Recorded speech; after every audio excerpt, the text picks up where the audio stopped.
Oh wow, what an intro. Just sitting there looking at the screen the whole time. Damn. Anyway, welcome back everybody. It is 8 o'clock on the 24th of May 2025. This is Scuffed Epoch. I'm Drift Johnson.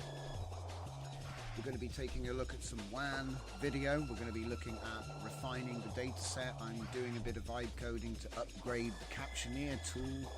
We're going to see if we can get it to support video data sets. Wouldn't that be cool? We're also going to convert it to React. Let's move this microphone a bit closer. I hope you're all doing great. I hope you're having a good evening. Something's wrong with the sound. Oh dear. Oh dear. We've got gremlins. Okay, thank you for letting me know. Let me just see what's going on here. So the microphone, everything's set up good, I think. Oh, everything just went weird. Hello? Am I here? I just like popped in and out quick to show the marker for the sync up. I mean, there's no like analog stuff, it's all digital, so if you're having a distortion, tell me it's continuing. I don't know where it's coming from. You're listening to 5below5.uk radio. I put this together with all the tracks I've cable away, maybe, I don't know. Thanks for listening. Alright. You can check them all out on my SoundCloud. Oh, wait for it. It's about to drop the wrong link. Why not go over to 5below5.uk? It's Scuffed Epoch. Check out our YouTube tutorials. 5 Below 5 is old now. Alright. So anyway, let's get into it, shall we? We're making videos. We're making videos. Oh no, we got a skyline doing reverse. Okay, so there are going to be some weird ones. These are early epochs. Right now, I think we're still on epoch 2. I did 8, and I tested 4 of them, so it might be about to load the next epoch. Yeah, I think it is. So I'm just going to let this cook in the background tonight. And yeah, the whole of OBS just kind of glitched out and came back, so I kind of, yeah, I think it must have been OBS. I might start using a different tool soon, we'll see. But yeah, basically what we've got here is your standard WAN, text to video. I've unplugged all of my fancy stuff because it's just the same prompt. We put this on training yesterday, just before the Twitch live stream, which was fun. Yeah, I'm glad so many of you made it across. It was really nice to see some familiar faces in the chat. Even though I couldn't actually chat, I think I would have had to have like signed in on another window, but I wanted to give it my full attention. But yeah, we had a great time. I'd be interested to do more stuff like that, actually. It mixes it up, you know. Algorithm doesn't like it though, I tell you that. It's like, oi, you didn't upload. But there you go, that's how it is. But anyway, we have done our first, this is our foundation video model, foundational video, Lora, right? We do everything in the same process, even if it's on a small scale. So before I continue, if you're watching live or if you're watching later, don't forget there is a Discord and you can join. The link is in the description. We put pings up for every broadcast and it's the best place to keep abreast. Everybody's in there sharing links to things.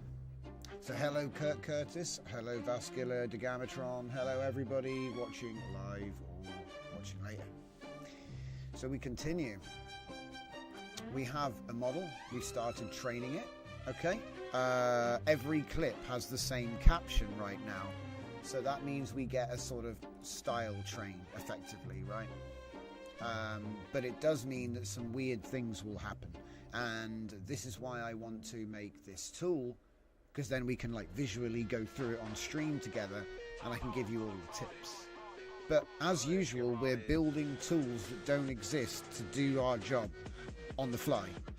I don't know what tool I'm going to need, but I can make one. This is what this gives you. It's the MacGyvering of custom tools that don't exist, purely for a niche, like an edge case, right?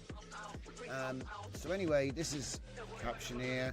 It already has a web page somewhere. scuffed epoch / captioneer. Yeah. So it already has a web page. It's okay. The problem with web pages is there's like site permissions about files, and letting a website write to your hard drive is kind of malicious, or can be. So even though it does back up, it's safe to use, but the system security kicks in. So I started building this instead into an Electron app, and to do that I decided to convert it to React first, because this looks nice. And if you just, what my intention here is actually you just save as, right? You download it and then you run it locally, and then there's no security. Some of the stuff is weird, but anyway. Like I said, I want to make it better. I want to make it work with video clips, because we're all trying to make video data sets. So this is the prompt. Using the working example index.html, which is the one I was just looking at, and it does work. I don't know why it's loaded now. It does work. I can open up a data set. Yeah, I'll show you. I can open up a data set and say yes. It's going to ask me where I want to save, because it does back up the captions for you as part of the process. Okay, so it's backed up. So any changes I've made, I can roll back, because it does do that. And so say I want to change dark orange to something else, and then I can just left right through the various images in the dataset. Okay, but like I said, there's two things I want to add, so let's have a look at them. Number one, search and replace single words or phrases and quotes across the entire dataset. That right there turns it into like a far more useful tool. Number two, video dataset support with playback. Now this is a bit of ambition, right? I've never done it. Don't know if it can be done. Let's find out. So what we're going to do is we're going to take this whole prompt. Sometimes I link to the file, but just for the sake of simplicity, it's a good practice to work on your prompts separate and then chuck them in here. So let's just see how the video is doing. We got another one yet? So we're testing epochs while we're doing this. So no, not yet. Another 8 minutes. These are the ones that don't have this temporal shifting.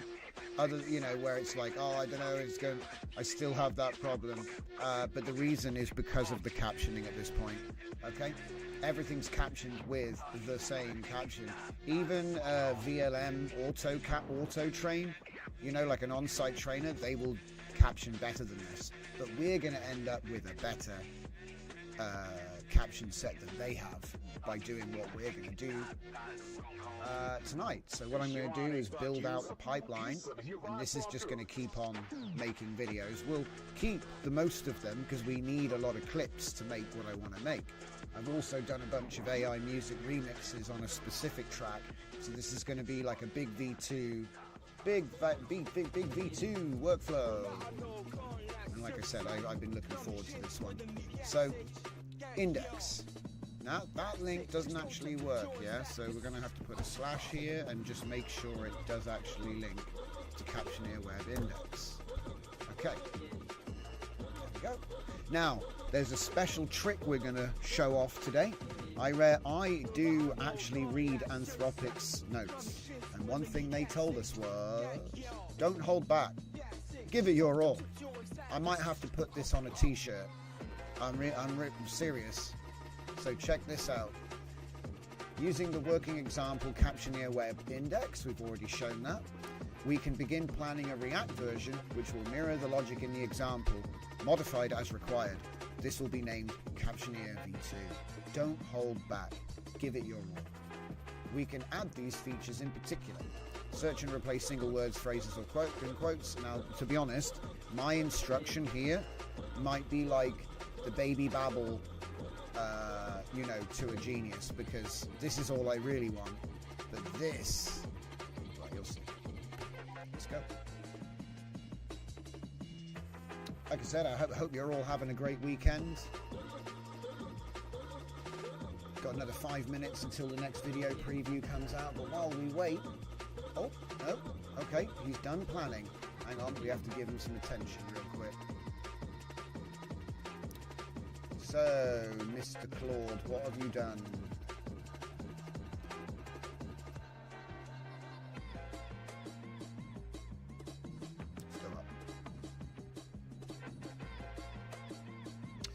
Captioneer v2 React implementation. After analyzing the original Captioneer HTML application, I'll outline a comprehensive plan for creating the React version with the requested additional features. The original Captioneer is a single-page application that uses Alpine.js for state management, Tailwind CSS for styling, implements image text pair, viewing and editing, provides navigation between the pairs, includes file system access via File System Access API, has backup functionality using JS-zip and FileSaver.js, shows notifications for feedback. And it's running on this. Look at that stack! React. I don't even know how to say that. Is that Vite or Vite? Vite? Vite?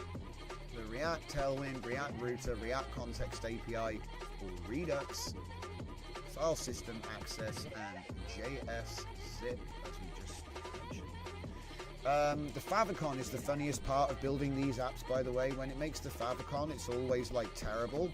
And if you change it, he just insists on generating a new one. But I wrote a whole thing just off of how he did, because he'll make a script to make the favicon, and they're always ingenious. You know how you do like these coding, you know how, I feel like opening another one. In fact, let me just show you what I mean. I'll show you what I mean. Oh yeah, this is the thing. We made this as well. This is already a website up on the site.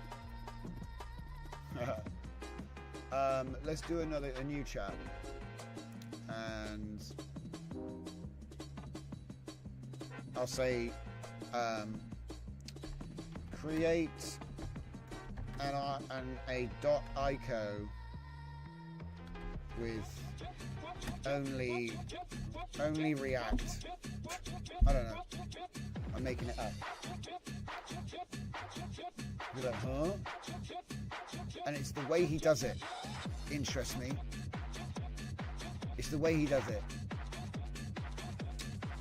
He does it kind of like a turtle. If you've ever done one of them programmable turtles, like a little robot thing, you can make draw stuff. He does it a bit like a turtle, but then he does it like real smart with CSS and a bunch of JavaScript to make it look cool. It's kind of funny. But yeah, like I said, check it out.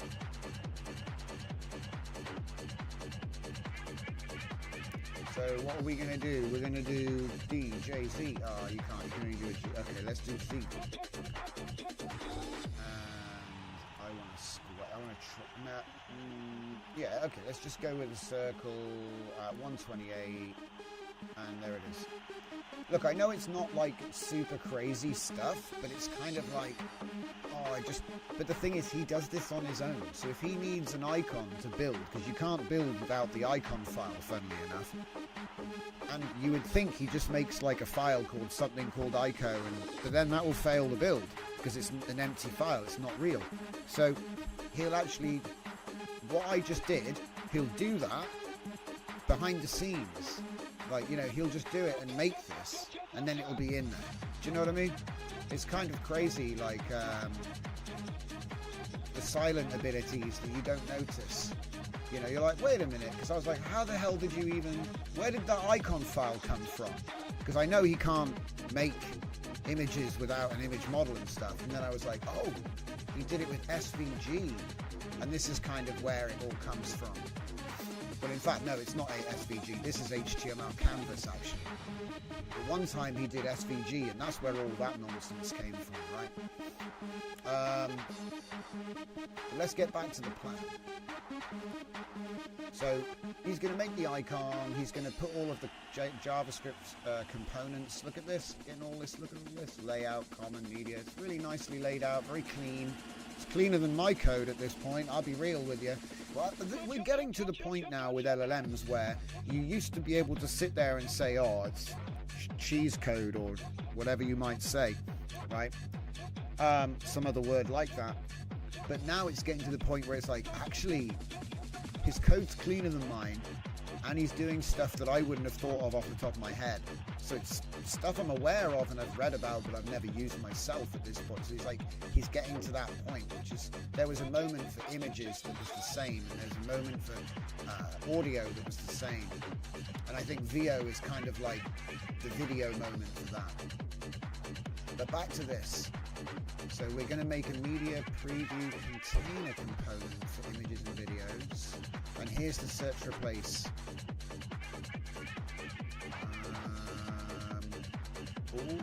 We might be able to get...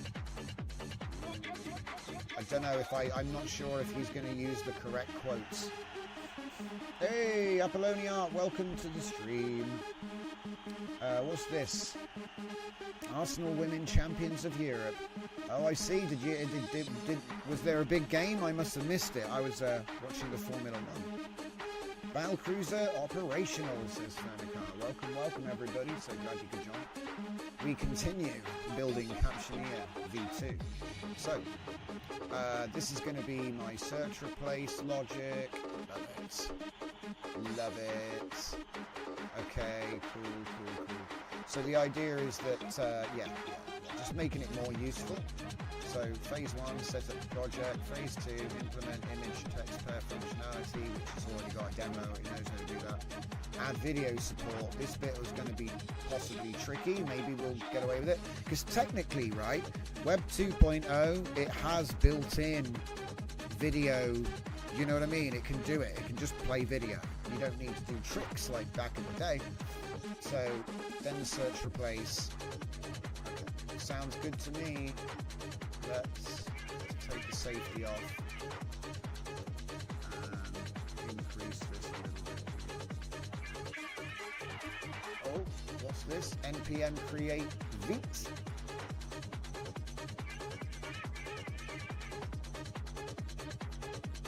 Oh. What's funny is when it's like, okay, I'm going to start doing, and then it immediately falls flat on its face. Current directory is not empty.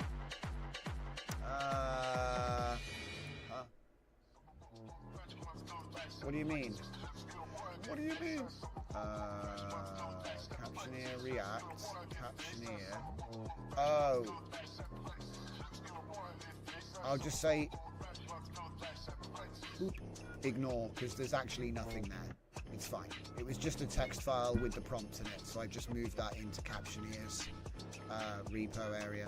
Okay, so scaffolding.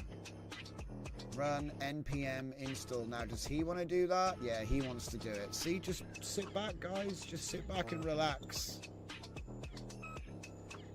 Did we get that video yet? Bing. Ooh. Now remember, this is only Epoch 3. Do you know what? I'm actually gonna, for the sake of the stream, I can bulk these any day, any time. So let's just cancel it down and change the scope here. So we're actually kind of awkward, but I'm going to move this just so I can, have it in the same place.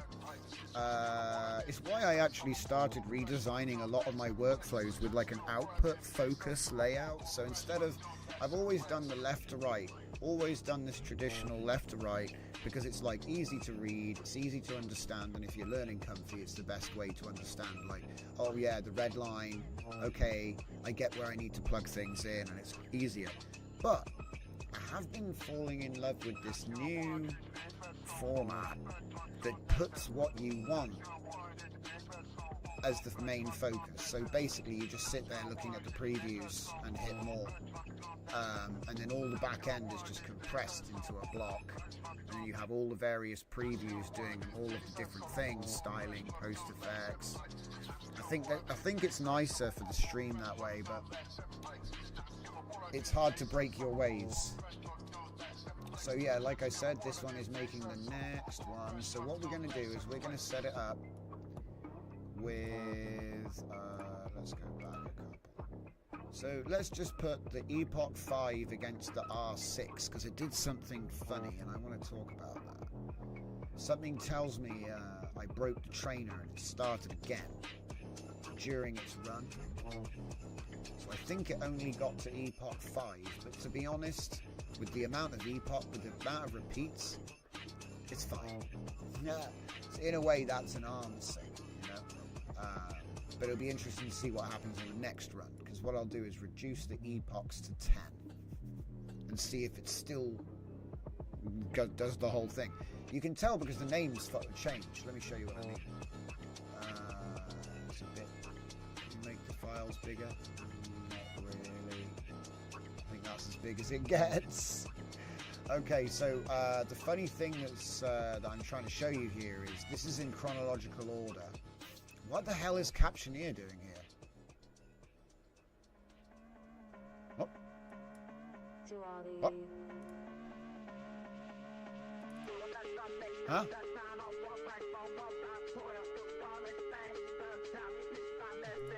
Hold up a second. He's not... Tools Captioneer React. Why? I'm now really confused. Why are the...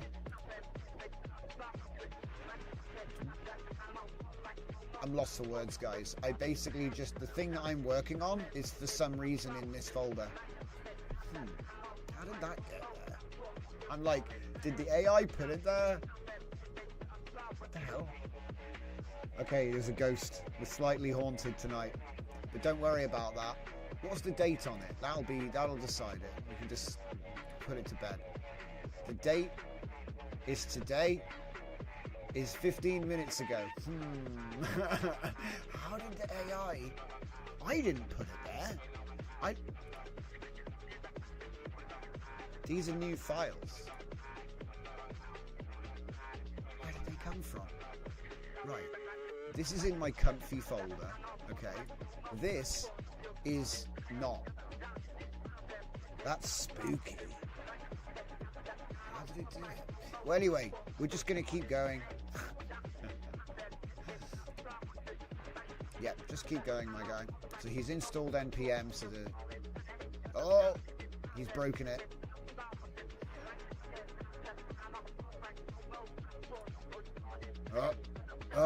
He's broken it. He's broken it already. At this point, if it's going to have problems at this point, I'm going to let it keep going. But if you have like issues this early on, I just go copy, paste, prompt, start again. Quicker. Delete everything, start again. New folder, new prompt, go again. But no, it seems fine. I think he's alright. I think, what? Warning bad engine. I've never seen that one before. Unsupported engine. You got the wrong one? Okay, well, we'll let him cook for a minute anyway, because we're talking about other things. But yeah, like I was trying to say before I got derailed by like artifacts from this being here, which they shouldn't be. A little bit chaotic for the Saturday night stream, you know? But yeah, basically the way it trained was it went 1, 2, 3, 4, 5, 6, and then it went R6, 5, R6, 4, R6, 3. So it's counting down now. So when you get to epoch 10 or 11 or whatever it is, it's going to be at 0. So I'm not really sure what's going on with that. I think it's like... I think it's evidence that something happened in the training. It doesn't normally do that. But obviously I've got the epoch 20 here. It did fully train every epoch, but the previews were totally screwed, so. Did I even ask for another video? I do need to queue another video. So epoch 5, queue another video. That's the same video, isn't it? Yeah, it's the same video. So we're going to jump to epoch 5 from epoch 3, which is what this one is. And then we'll jump to 20, because when I looked at the file names, it looks like it just retrained the same 6 epochs over and over again until it ended. And that might be some kind of limitation, like a hard limit they've put on the system. Whatever the case, we were getting good results after 2 or 3 epochs. I want to see if they've improved any more than that. If they haven't, then what I'll probably do is reduce the repeats and increase, or I just, reduce the settings, relax the settings. How are we doing over here? He needs my approval. Oh. You've got to do it with PowerShell, bro. You've got to do it with PowerShell, bro. You can do it. Okay, he's going to do it in 2 bits. It's always a bit of a game. Like, you could almost do like a gamba on the stream over whether he's going to use and pipe or semicolon or split it into 2 commands. See, he's trying to do Linux. It's okay. He'll figure it out. I believe in him. Lapoloni says, must be the same bugger who keeps resetting my desktop icons. Yep. It's the same ghost. Run command, yep. He's finally made 2 folders, guys. It took him a while. Oh, he's going for the 3rd, going for the triple. What's next? Oh no. See, he learned nothing. This is how you know. No. This is brilliant. I love this kind of thing because this is vibe coding. He'll run a complex command that you didn't even know he could run and it fails. And then he breaks it up into sub-commands like a normal person. But then the difference is the insanity of when he gets so far trying to put them all in a multi-command again. Because he didn't learn a thing, you know what I mean? He only has what he has, which is really good, but he'll make those same mistakes every time. I mean, I suppose you could give him like a text file and say, hey, we're running on PowerShell, you need to use semicolons for Volt commands, or like give him a cheat sheet. I think that would be enough to get him over this sort of stuff. I was also thinking the other day, do you know what would be a really good idea for an MCP? One that fetches the best dependencies. I bet there might already be one, you know, so you could be like, oh, when planning, consult the dependency, like the pip master MCP, or maybe for NPM, maybe you've got one for NPM. So it's like, he's not just going to use packages that don't exist. He's going to actually use deep search to look them up, find out what the latest one is, and go with the latest version or something along that lines. Because I find that a lot of things would be one-shot if it weren't for the fact that he uses like 1.0.0 by default when he doesn't know, which is fine, but you know, you have to go and look it up and change it, and then it works. So, but he's getting better at this sort of thing. I think the chat is actually a little bit better. Like, so sometimes like the chat kind of does that on its own, but these tools don't. So I was thinking the other day, it might actually be a good idea to like do like a hybrid thing where you do the first part in the chat and try to get all that stuff down and working before taking it into the big thing. And then, I want to add this, I want to add that. Yeah. That's what I was thinking anyway. Oh, we got another video coming up in another minute. What else? Oh yeah, while we're waiting, ArtGrid Studio is out, so we put this together. It's a little collab I've done with Vascular Degamatron. This is a really nice little tool. It introduces the concept of the SVG ArtGrid, which we've put a lot of time and effort into. Of course, the Comfy suite is SVG suite, so you can get the Comfy nodes in that pack already. That was already done.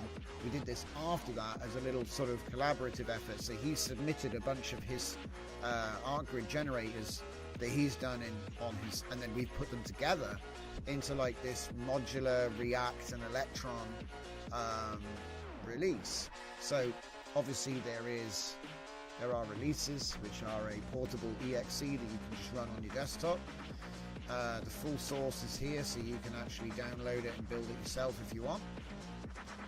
And there's also a live site. So it's all here, it's all working. It was all done in a day, from concept to distribution, publishing, whatever you want to call it. And the idea is to illustrate, like, you know, what is this? What is this ArtGrid thing, you know? And to expose all the code So you can go ahead and use this, because we use it for image to image. So instead of using like the prior background, the prior image, we'll actually convert it into an arc grid with lots of tiles. There's lots of different things you can do by manipulating the grid before you run it into image to image. Okay. The funny thing is, you'd think, oh, I'm just going to get a grid out the back. No, you don't. You actually get a new image where the background is no longer the attention. The attention is all on the subject, because we transpose it on top before. Anyway, I don't want to go on about how I did it, because I'm sure there's umpteen million ways to use this. But the idea is it's an image replacement technique which you can use with generative image models and generative video models as well. We have started messing around with that a bit. But if you want to get it, there's a link in the inside line. You can also go scuffedepoch.com/artgrid-studio. The link is on the GitHub. And as I say, if I go to the generators, it's got a live update. It's all randomized, okay? So don't expect to be like, we're just trying to show what it is and, you know, your options. The nodes do have similar options. So you can achieve, like if you find a nice setup, you can achieve similar stuff with the custom nodes in Comfy, but these were made after the fact. So essentially you've just like, you've got, it does a random generate to show you like different things. You can like say, oh, you know, it's the same thing. There's a few extras like the noise and the drop shadow. They might be a bit computationally insane or just not work at all. You see they're not working at all right now. Our Grid V2 I made with the prompt that we're using tonight, which is, you can do it, don't hold back, give it your all, which is an official Anthropic prompt, by the way. I'm not just pulling that out of a hat. It's literally in the prompt guidance for Sonnet 4. So it's like the new Think Harder, but it's a little bit more than that. But yeah, like I say, what I did was I gave this here is a TypeScript in the build, okay, in the source. I said this, and I said, you know, don't hold back, give it your all, and he made it into this. Now, I don't know if I really prefer, I don't think I really prefer this. I think the original one's better, but it's because there's no overlap. Do you know what I mean? He wasn't able to do the overlap, basically. But it did show a bunch of new arrangements which are interesting. So it's not like, you know, without, it wasn't like a waste of time, but it's not the best one, you know. It just shows more stuff that it can do when told to do better. And when it did better, it did okay. So the next one in the list is the maze style grid. This is one of Mr. Degamatron's. Lots of options, change the color, more color palettes, generate the mazes. I want to see if we can get something like this for the image to image. I'd love to know what the effect would be of things like this. It's got all kinds of different, you know, all kinds of different settings. Moving on. Circuit style. This one's my favorite. This one is my favorite by so much. Look at that. It's so beautiful.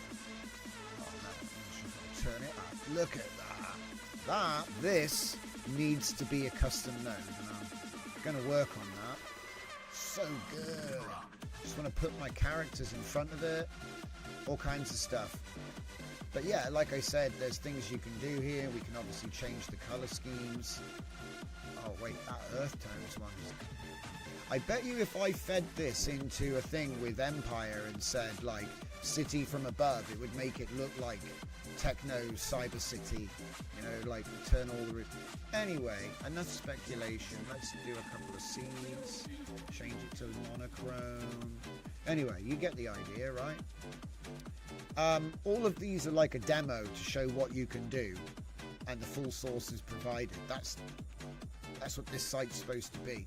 You can save them, right? Not, well, actually, I've never tried doing that, but you can export the SVG, and then you can use that process in Comfy with the nodes as well. But it's not the focus, really. You can do it, though. But yeah, I really like the circuit style one. It's one of my favorites. And then balanced circuit. Now this is where it starts to get arty, because this is another one of Mr. Degamatron's. He's done a great job making these circuit pattern generators, like I say. I may have misnamed them, okay? But what's interesting is we can change. Dude, this is like eat your heart out. Put it in a museum. I swear I've seen this on a wall, but yeah, the point is it's all programmatically generated off of seed with Python, or not even Python actually anymore. Now it's being done in TypeScript with, I want to say JavaScript, but I'm not entirely sure. Change that thick lines, min-max on the shapes, put the grid detail up or down. And I think, is that it? I think there was more. But yeah, so that's this one. And then the triptych is the most complex one on here. So this one is super awesome. I really love this. I know it's a circuit pattern, but the interesting thing about it is you have this mode, and this mode. So it's obviously using scientific diagrams to create these interesting arrangements. And obviously you've got control over the size. It's all live. You can save the SVG, but the interesting one here is you can generate full triptych.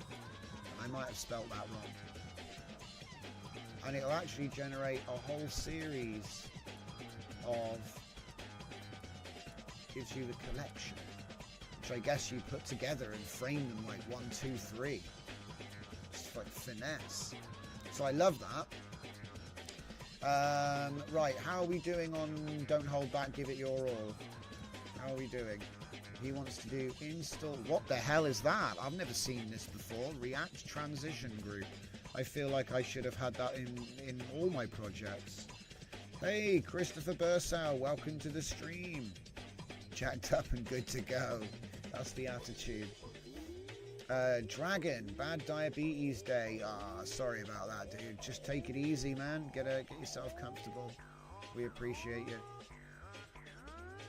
Fernicar said the frame would help making stamps. That's interesting. I was thinking about just little art pieces and textures.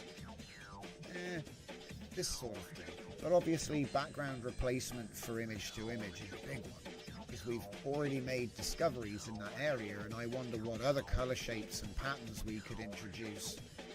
The trick is making it actually follow image to image. That's something I found he can't do. I've got it to the point where I've got prototypes, because obviously the comfy nodes, we have it working where you put the image in, and what it actually does is it shrinks the image down to like 100 by 100 or something, and then it uses a coordinate mapping so that when it creates the art grid, it just applies the sampled colors that it found to generate a palette for each square, and that's how you get the composition mode. But it's interesting how it does it, because I wouldn't have done it like that. Do you know what I mean? I would have tried to like overlay the image, slice it into squares, look at each square, sample the square, and then generate the color palette for that cell, and then do all of them. And obviously that's crazy programmatical nonsense when all you had to do was shrink it down and sample the colors in a small coordinate matrix. I'm like, I wouldn't have even thought of that, I'll be honest. It's such a simple solution, but it would work. Anyway,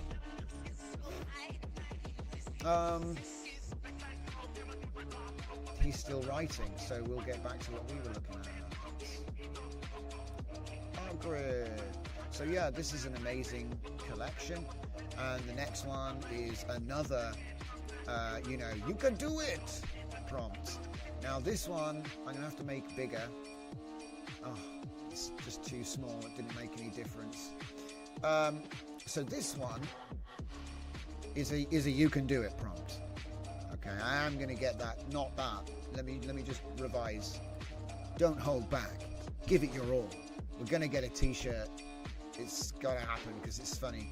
But what I gave him this one, which is masterful, by the way. It's so clean, I love it. I don't mean to go on, but I really love this one. So I gave him this and I said, you can do it. And he came out with this. And it's interesting what he came out with for a couple of reasons, because the differences are quite subtle what he did. So here we have cell count, canvas size, color scheme, shadow blur, noise, and it's got a seed. So it is procedural, deterministic, sorry, and we have the export, right? Now, when we go to the second one, look what he's done. He's changed dimensions to width and height. So if we wanted, we can do, I mean, I don't know if it's really a good idea, but we can do, we can change that. It has a different grid system, hexagonal, triangular, I don't think that's working, and then irregular and organic. It also has, let's go back to rectangular, cells, so let's just try this out, right? Let's say this is, we worked it out actually, it was like 18 and 30 is like 16 to 9. Or it can be 16 to 9. And then for the resolution, I guess if we just went to like 1200.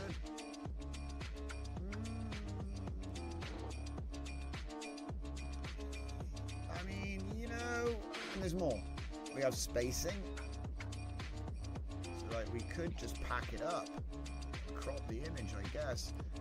There's uniform cell sizes, we can turn that off. We also have jitter control, which you can see adjusts that randomness. It says how they deviate from the grid position, but it seems to actually individually scale them slightly differently. And then we have scale variance. So you've obviously got scale variance. Aspect ratio variance, so how different are they from each other? Rotation mode with steps. So I hope you're getting the picture. He didn't just nail the brief. You can do it. Shape overlay, so we can turn that off. I don't know what that actually is doing, but it's doing something.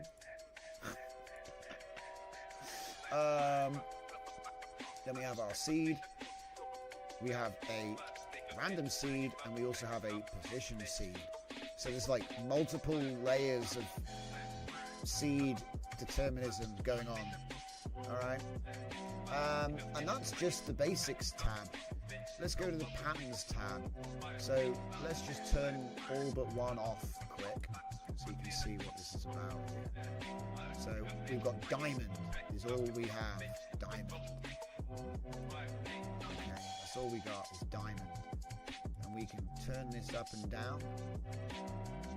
So we can actually like say, oh, I want diamonds and circles, but I want less circles. So it's like giving you it's giving you sliders. And anyway, we can put them all on and randomize.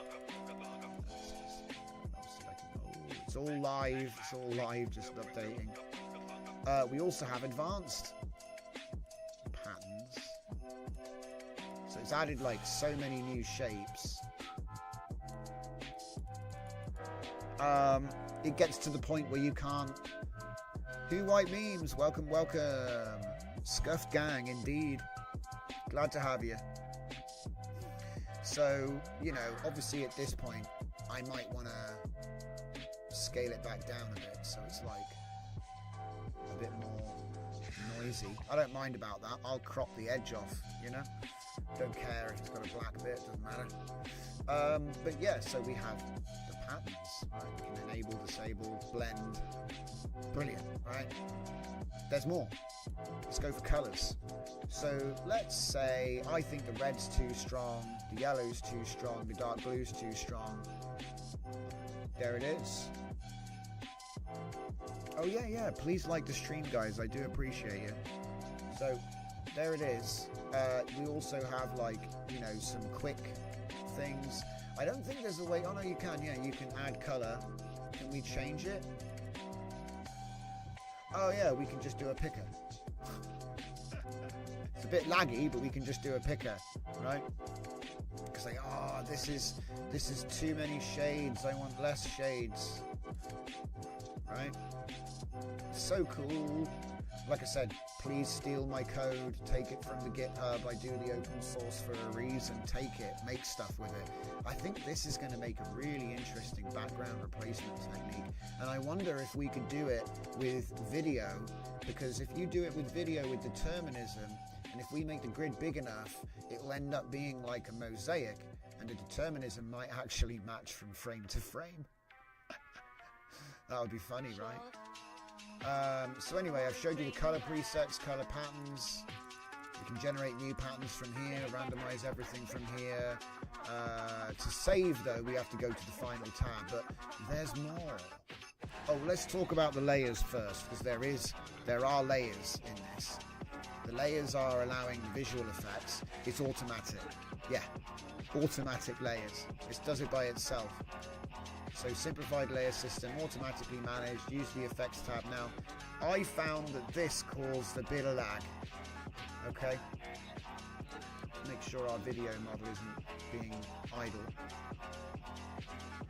That looks pretty clean to me. I can work with that. The cars are changing from white to yellow a lot, but remember, we didn't specify a color.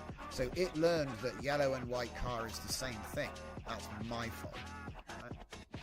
Because that's an expected outcome from bad captioning, so it's actually a good lesson. And naturally it's good, it's a good thing. So let's go to R6, which is allegedly Epoch 20. I don't think so. I'm going to find out. Because it should be cooked. So I won't, but then if it we'll see, right? I love how it like holographically, like it's almost like the headlights made the car change yellow. But that's a simple captioning thing, which is why we're working on this. So, what do you want to do now? Run dev. It's testing time. Come on then. Do I have to actually go there myself? I've got to control click on it, guys. Got to drag. Didn't open by its own. Whoop.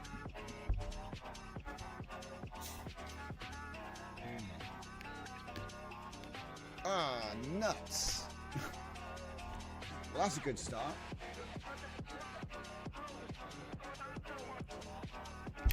Alright, I'll copy that. It looks like you're trying to use post CSS with Tailwind. However, it has moved. Now you need to install Tailwind, CSS, post CSS, and update your configuration. So what I'll do is I'll just copy that, and then we get nothing. You get nothing, which is fine. And we go to plan mode, and we just say, we see the following error on starter. He probably knows. Cheeky bugger. Hello, Full Dive. I'm doing great. How are you doing today? Glad you could make it.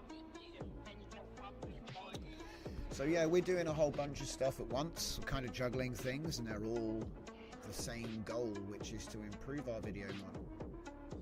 We have music for the video model already.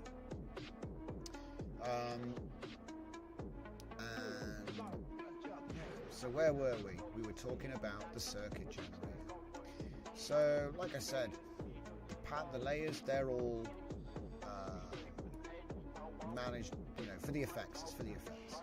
So right now we've got shadows on, so if we turn them off, we turn the noise off, it goes back to like your normal art grid. That was one of Degamatron's nice little things, was that the shadows give it a lot of depth, and the noise has a really nice look to it as well. I don't actually mind when it's really harsh for some reason. It just makes it look like a dithering effect, but obviously you want to finesse that sweet spot for noise. There are also 3 different noise types, which I've never seen before. Normally it might give you noise, but it would call it grain, and it'd usually be Gaussian, rarely uniform, and never monochrome. And we actually have a luminance mode, which is quite nice. We've also got post-processing controls, so it comes with contrast, brightness, saturation, and gamma. But I think the saturation... Oh no, it's not broken. Saturation works. Look at that.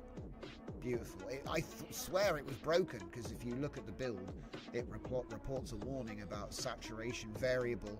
Obviously, that was a different one. But yeah. And this is like, you know... This is me giving one of our existing modes and saying, don't hold back, give it your all, okay?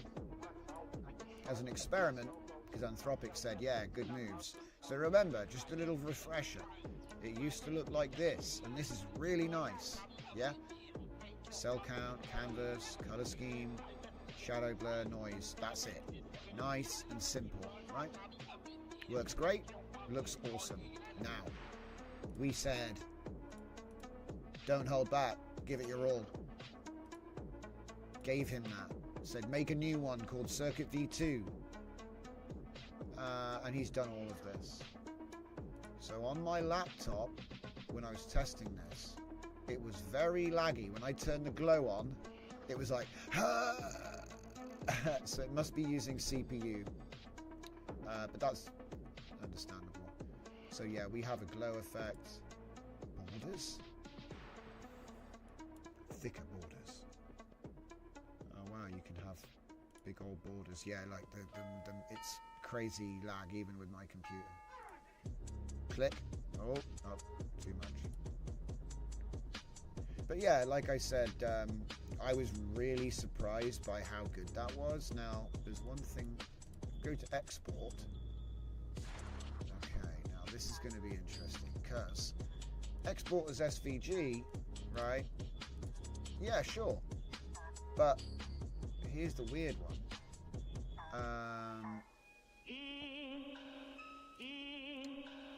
Export as PNG.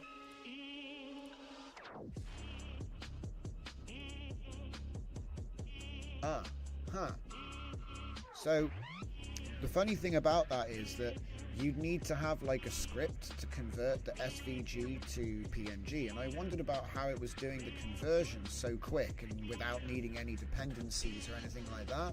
I thought it might be like some kind of React, part of the React stack, or you know, something in what we were already building, but I think what it actually is it's just using like a browser Chromium type thing to do you know what I mean? It's screenshotting. Like, we went through a whole bunch of different processes. Like, the best one to demonstrate what I mean here is actually the SVG rotate, which we made on another day.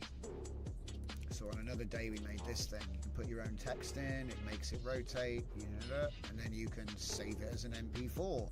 What it actually does is it loads it in like a headless browser, and then records the screen or the element, records the element, and then saves it as a WebM file, which doesn't play back. No, it does play back, right? Because the thing about SVG animation is it's not actually got, it's like Flash. It has time codes, not frames. So there's an element, and it animates from 0 to 10 seconds around a central point. Do you know what I mean? There aren't really frames. It's just programmatically animating with math. So it's kind of hard to explain. But what it means is there's no actual frames. So you have to find a good way to dump the frames from the SVG animation. And this was the best one I came up with, which was pretty much just pretending you have a browser. And I wonder if that could work for Comfy. I don't know. These are all things I haven't even looked into, but I wonder if that might be a way of doing it, because there's a lot of stuff you can do with SVG animation where we can have an LLM or some script orchestrate this kind of thing. Certainly for iconography, it's very nice because it's so clean. Right, anyway, we've still got problems with like more complex shapes because there's too many elements. But I think that's, again, where your AI comes in, because he can kind of figure out from the stack and the positions what is part of what. But yeah, it's all stuff to think about. How are we doing over here? Mr. Don't Hold Back. What's he saying? We need to install... Right, he's going to do the thing. Because he was missing a package dependency. Poor guy. Come on, then. Oh, it's still running. Right. We need to delete that one. Is there another one? No, it's good. Let that run. How are we doing on the videos? Still haven't got another one yet.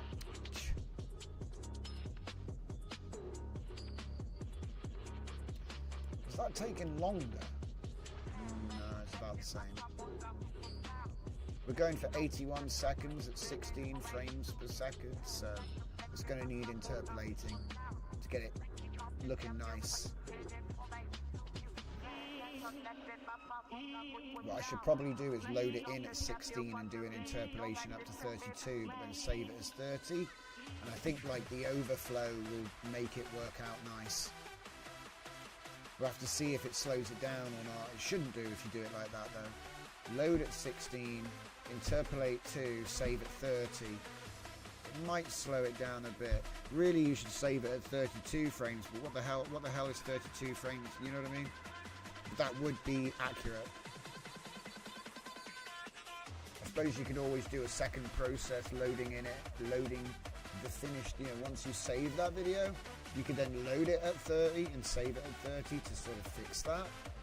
Because it is a bit weird. But it would make sure that you don't change the speed of the video. Now, as it happens, this video is a bit too fast anyway. It's like action video, so it's like all super dynamic and super fast.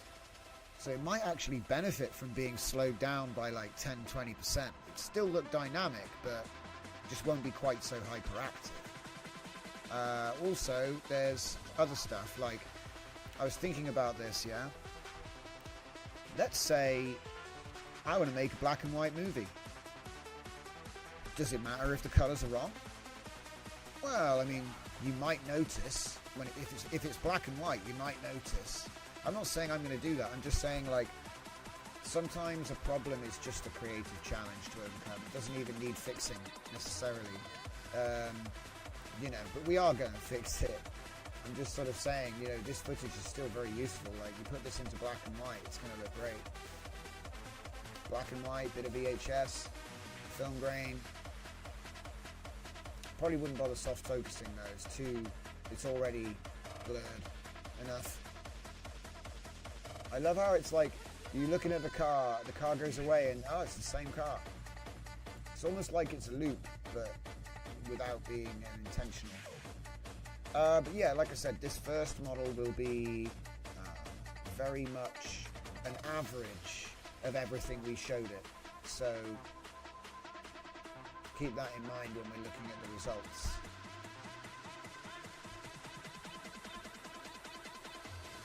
Come on, VS Code. Run dev, he says. It's going to crash again, maybe? Okay. See it?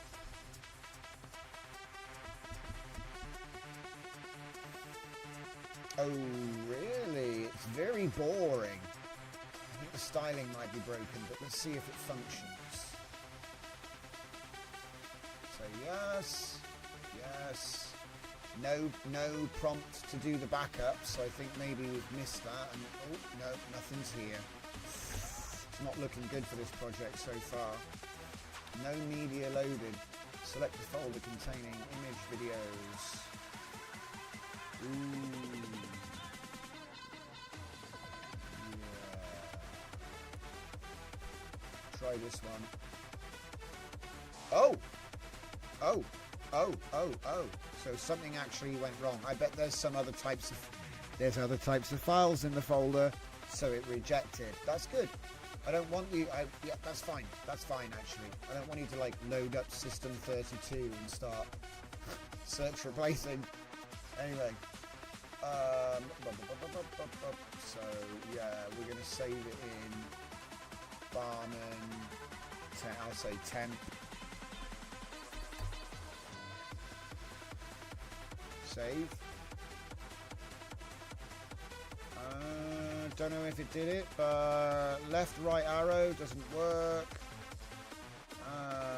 We got a previous and next button at least. Okay, it's a start. The styling is completely gone. Oh, search and replace. Hello. Use quotes or phrases. Case sensitive. Use regex. Ooh. Okay, so now we just need to solve the styling. So I just want to show you what I actually do, because this is what I call a landmark win. Even though the styling is still cooked, what we can do is we can create ourselves our own checkpoint. Now people are going to say, what the hell are you doing? Of course, you can just do this with the inbuilt system.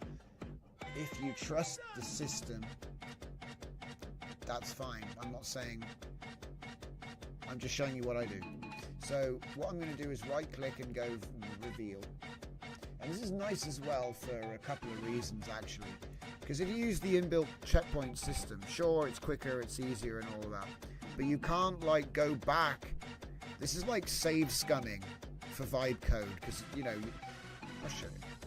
So Captioneer is the original repo that we're basing this off of, so it's an already working HTML project, right?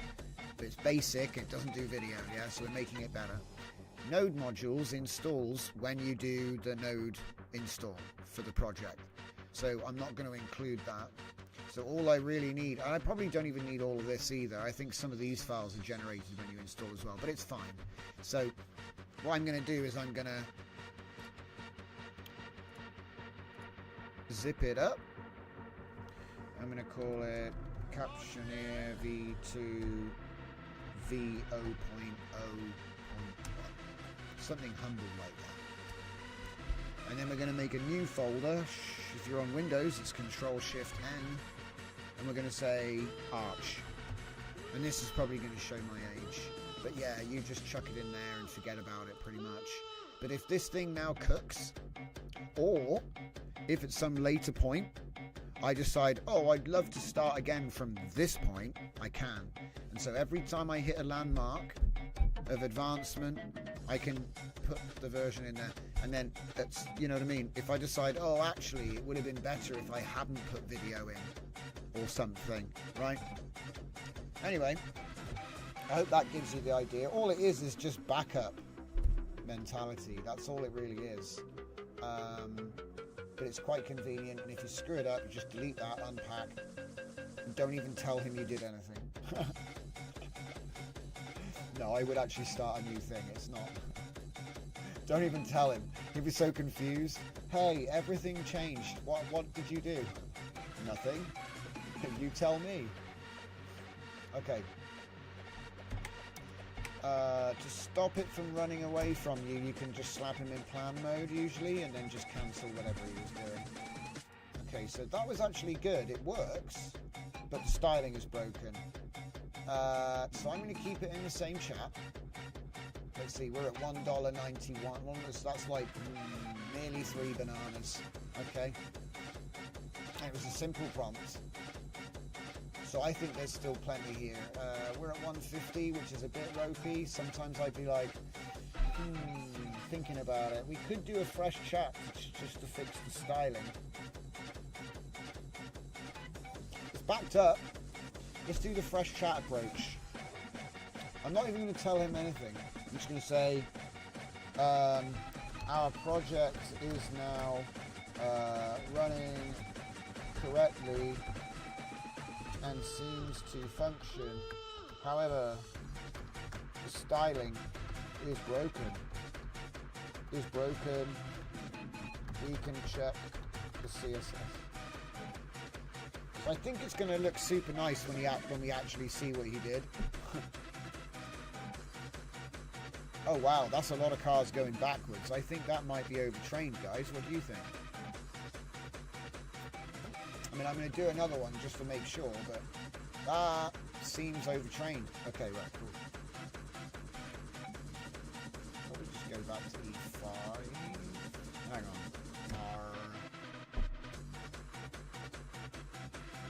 The annoying thing is it's going to be backwards.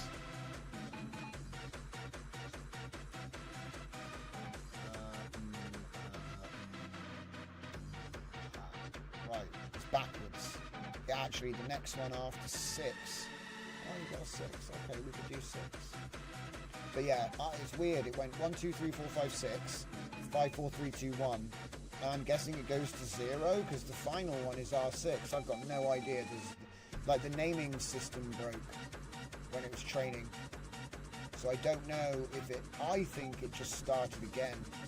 So we're going to do 6 next. Oh crap. Cancel that queue. Delay that order. I need to change it to E6.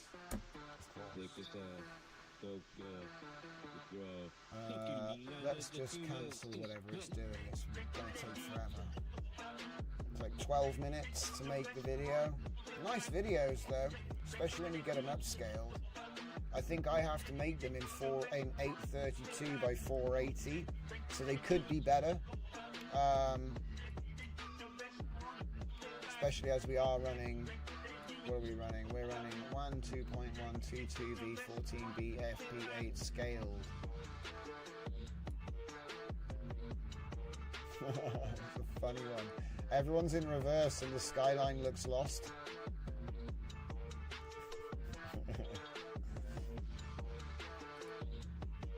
Okay, so how are we doing? Oh, I want to see what the I want to see what the problem was. Incorrect plugin name. It should be Tailwind CSS, not Tailwind CSS / post CSS. Interesting. It's just a path issue, basically. Not even a real issue. Just a typo. He just didn't need to type that. It probably exists, but he didn't need to type that. What, it doesn't even need to be at Tailwind? Okay, I mean, sure. Alright.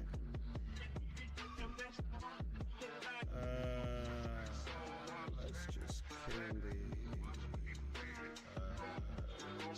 so that's the web version, that's my local version. Right, okay, so let's see if we can get the V2 working. Nope. It says, but we did that.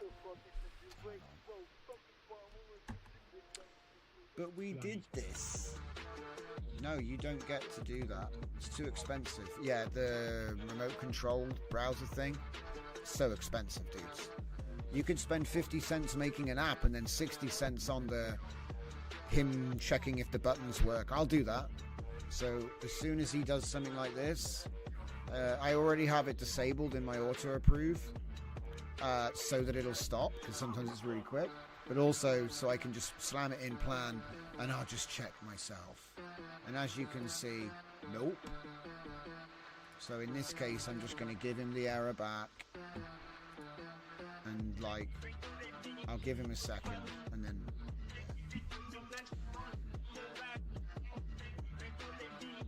you already did this, my guy.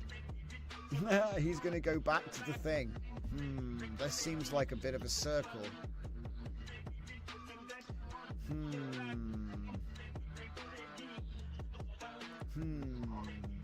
This is fun.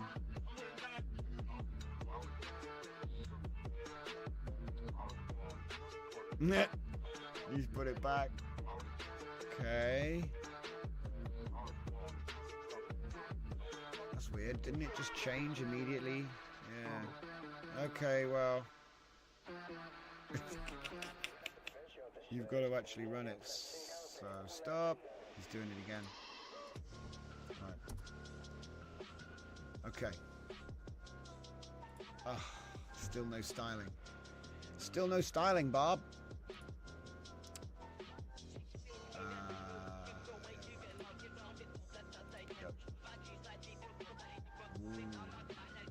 I don't think it works either. Did he break it as well? That would be impressive. Let's have a look in the folder and see what's happened, because chaos. So we were looking at Tower before, and Tower has now a source, which is probably me. Oh, no, it has a source, and it has a temp. So, is it zipping up the images? It's not supposed to do that. No, it's not. So it's backing everything up twice to where I said, and also to another place. One with a file name and the other without. It's a bit strange.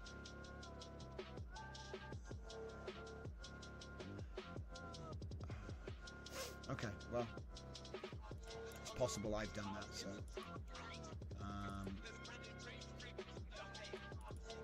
looks like it was done by the tool though. It's got the same timestamp format, but then it won't load this anymore.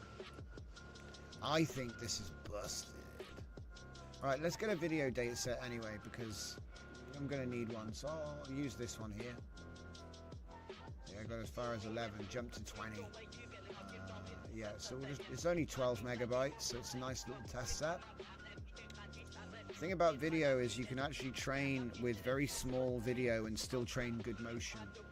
Just, you know, has to be, you know, like, the thing about car racing stuff is the camera's actually doing all these little micro movements all the time. It's not just cars, even though it is just cars, but you know what I mean? There's a lot of other motion that can be learned from that, so I think it was a good idea, good project. And also, it's a completely different motion in this particular model to the other one I have, which is more like rolling shots and steady cam. The other one is way more stable, like smoother, whereas this is like action, so it's all looks like found footage. So here we have a data set. So let's see if it's the fact that there are subfolders inside, because it could be it's like, oh, I don't like it. Load this guy up.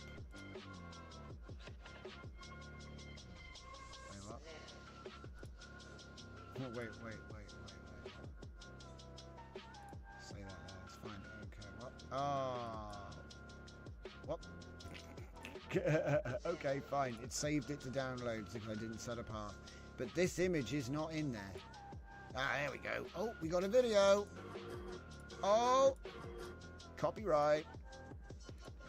Okay, so that's one of the clips that trained the video model, right? Really? It should be 3 seconds long. Not even 1 second long. This is what you get when you use AI. It could just be it's the last clip. Let's try a different one.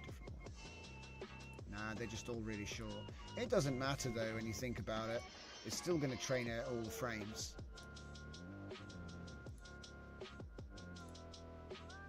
So as you can see, the type of footage that it was trained on doesn't look like that. But the other ones it looked like. This one's overtrained a bit, I think, this one here.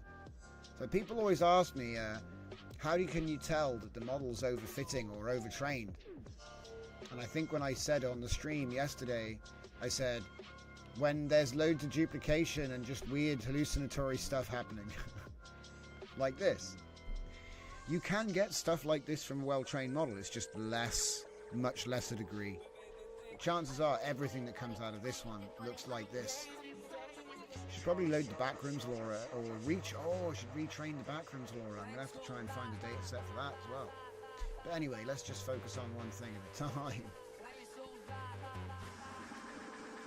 So we talked about the Art Grid Studio, good times. Do I put links to the GitHub? Nope, it's just GitHub. Just GitHub in general. Probably should fix that, but might not.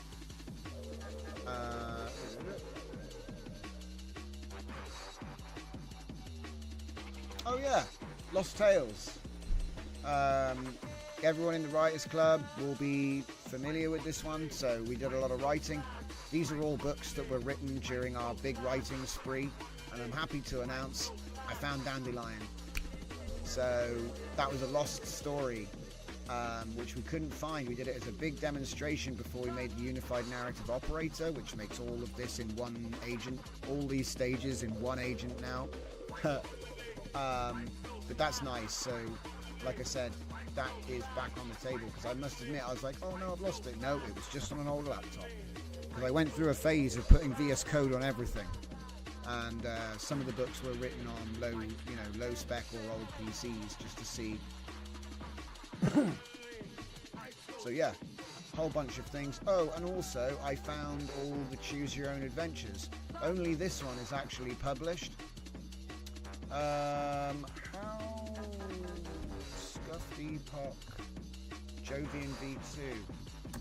If you're interested in checking out the Choose Your Own Adventure, it's at scuffedepoch.com/Jovian-V2. It was in the links when we made it. It's basically a story about our character Lora, and you get to partner up with her and do some sci-fi adventures, I think. Yeah, sci-fi adventures.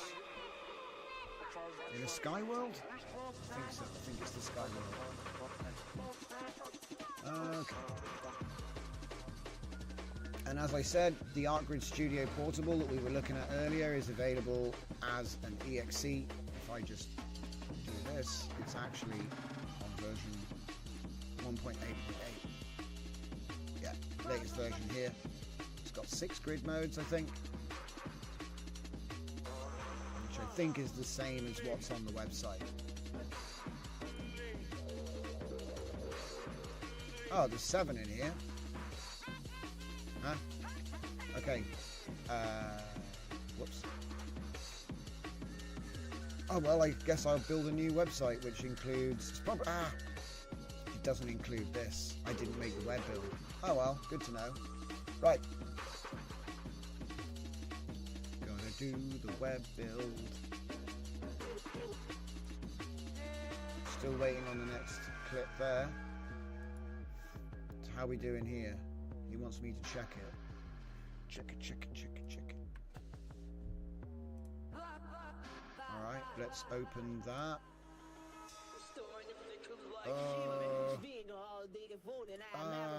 Okay, first of all, he didn't fix the... But didn't it work a minute ago? Now it's busted. Another reason why I like to go back, guys. Okay. That's okay. That's okay. Oh, let's show you. Close the VS Code. Close this. Go back to our thing. May as well just use it as an example, right? We'll go to Captioneer React. We'll go into the arch. We'll get that there.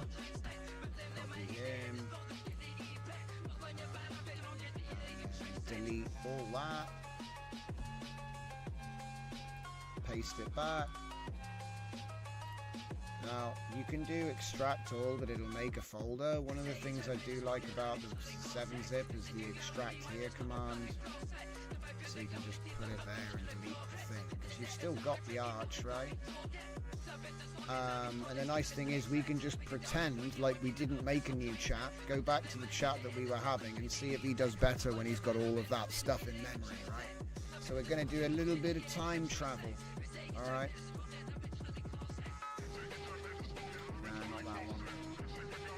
Not that one. Not today. Different time. New folder.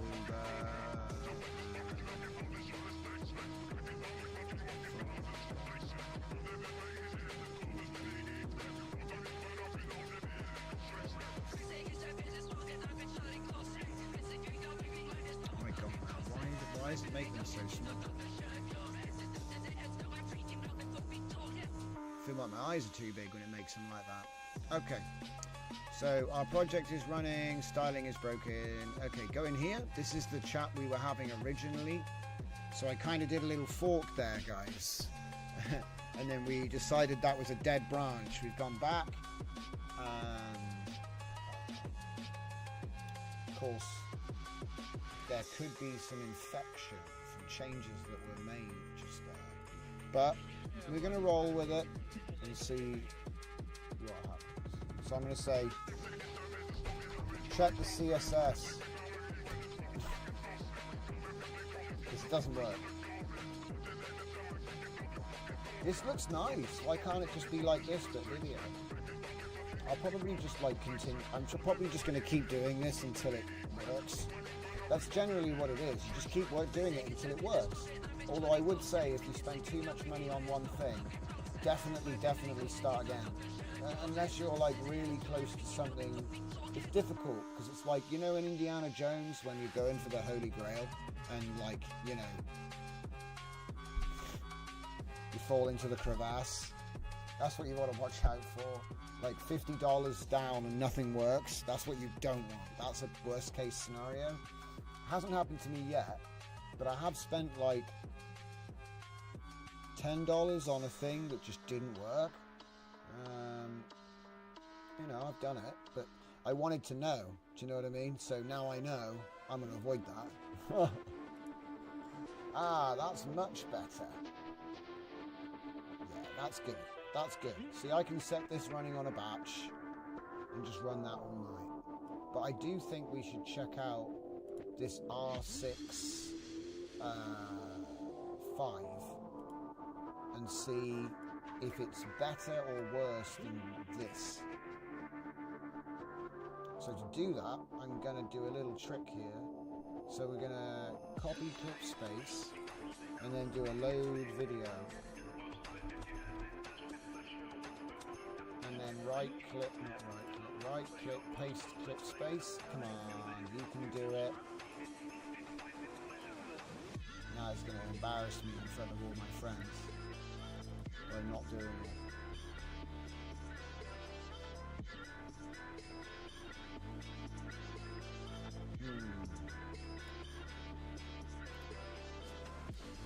There we go. Get rid of the comfy core. He couldn't do it. Okay. So I want that there as a comparison, right? That's the idea. Now, can we actually do a little thing here? Force rate 30. We can. Nice. So that's what it'll actually look like at 30 FPS with no interpolation, which is fine. This is actually what it looks like. I won't get into it, but it's how data moshing works. It's one of the real reasons that it works. I have a whole set of nodes that allow you to do that in Comfy as well. So you might actually use them as special effects in some of these clips. Now, there's one thing I'm noticing here. It does actually look sharper on the left. It does actually look sharper on the left. I don't know if that's because this is a preview. Yeah, it's probably what it is. Yeah, I think it is a preview. Okay, cool. So, anyway, what we're going to do... So it's not going to be the best comparison for quality then, is it? Nightmare.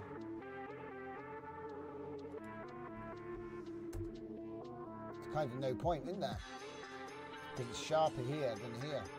Oh well, so much for that. I've probably an option somewhere where you can set it to full quality or something, I don't know. But yeah, let's try out that other model while we're still all sitting here. Yes, because I'm just wanting to see which is the best candidate to leave on for a nice big batch. Meanwhile, I can, what's this say? The HTML page is rendered and functioning, but we only see a white background and No CSS layout elements. Yes. All that floaty cool stuff is gone. It's just not connected. Whatever it is, it's just, whatever it is, the CSS just isn't. Let's have a look. Yes. Oh man.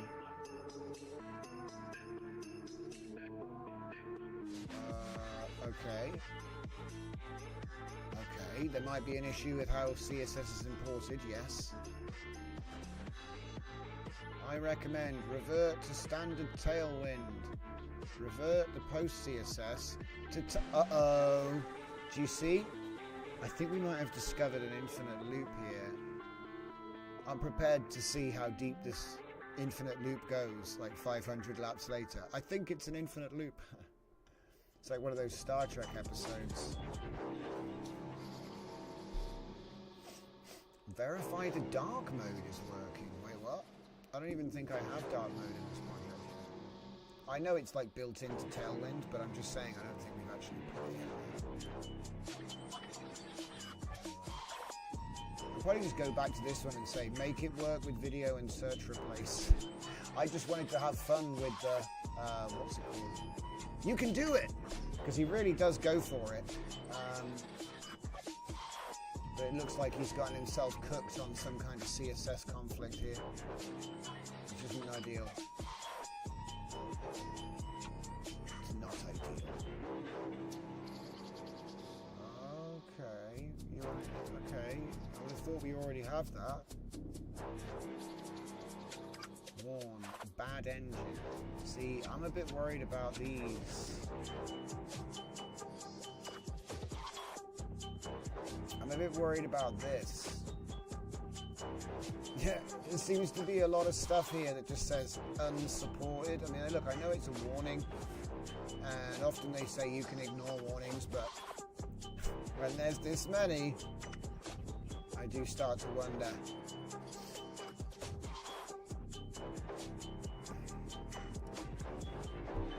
No, it's the same error. Yeah, we're just going to start again. This is what I'm saying, like, at this point, new approach. Because it's just a bad seed, bad prompt, something about it doesn't work, so like I said, the cleanest way to do it would just be to take the actual prompt. Oh, I'll take the prompt in a second. So.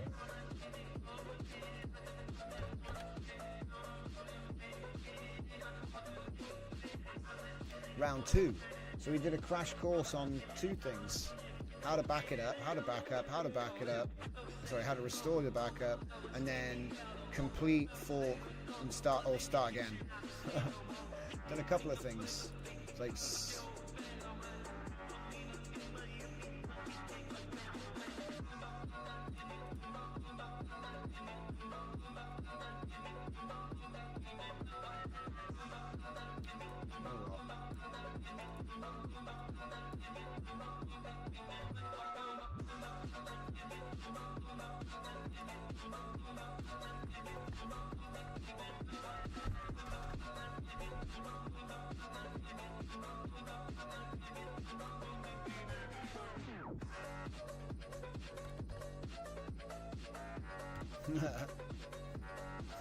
we're going to do a different approach. I'm not going to ask for React. I did ask, if you recall, I asked him to make it React, and then it's having all this React trouble.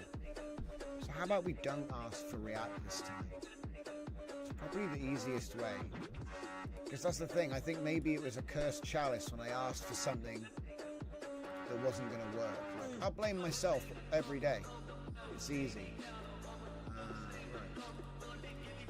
The HTML's working fine, so I want to add 2 things.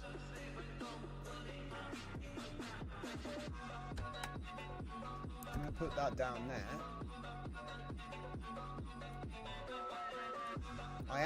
I could just remove that as well, by the way, but you know, we're doing a show. I want to see what he does.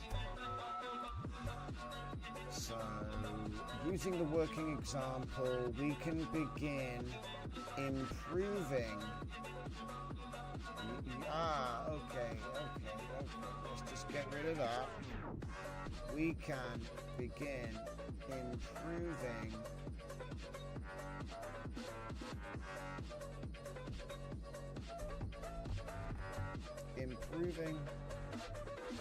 In fact, I'm going to use a different trick. I'm going to use my trick. Yes. Oh. Sheesh. You should know better, man. I'm always streaming right now. He's probably in the chat right now trolling. Mute.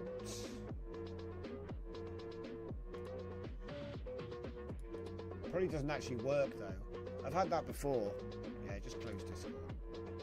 Yes, I'll get back to you guys. So yeah, like I say, we can begin improving index.html.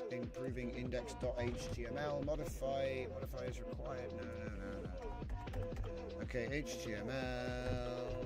This will be named Captioneer v2. We can add these features, not just in particular. And what I was going to do is do my one of my own techniques. So this is a new thing. I'm going to leave it in for the fun of it. But what we're going to say is we can wait before we think hard about,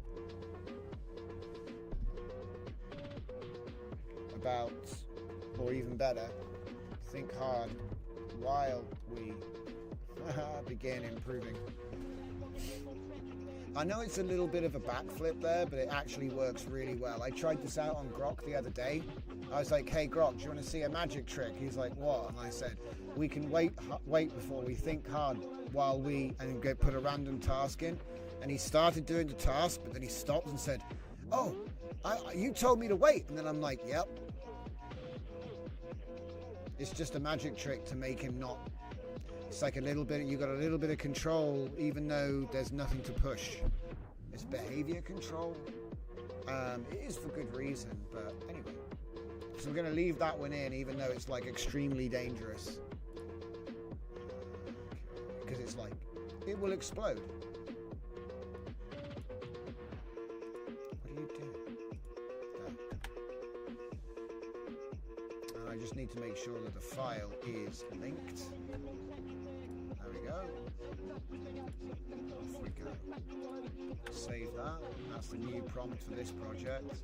And there's the working HTML, which we already showed here. This one works just fine. It's on the website, scuffedepoch.com/captioneer. It's good for doing images, but you can't do anything else. So I wanted a search replace that works across the whole data set. And then I also wanted a video version so that we can actually do video captioning like this. It's much more convenient to do it like this. Bit of a faff. It's a good video. I can work with that. It looks good.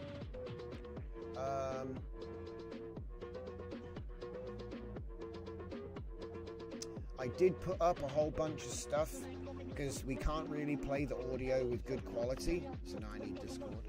Yeah, so I put a bunch of stuff up in the Discord showing people how we've done the project. We're using audio on remix mode. Okay, remix mode with the style guidance using the same track that I made for the WAN video, the first WAN video. I did a WAN video promo ages ago with text to video. Now we're coming back to it to do the follow-up, but it's going to be a trained video model. So that means the shots are going to be far more consistent. And to that end, we did a bunch of exclusive remixes for this project. Just trying to get to them. So I put, because we can't, like I said, if I play them now, you won't be able to hear it. I got two machines here on my setup.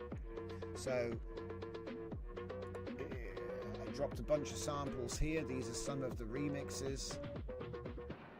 And it's audio style remix. It's really good. Also in the video sharing section, I got a bunch of these as we've been cooking them up. And a couple of those tracks there as well. I will show you the interface real quick, because we can do that.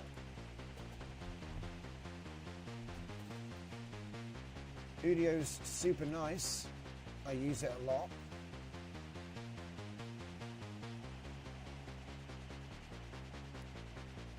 Now, if I go to the Style remix, now Style isn't available for free, so you do have to have a paid membership for this one.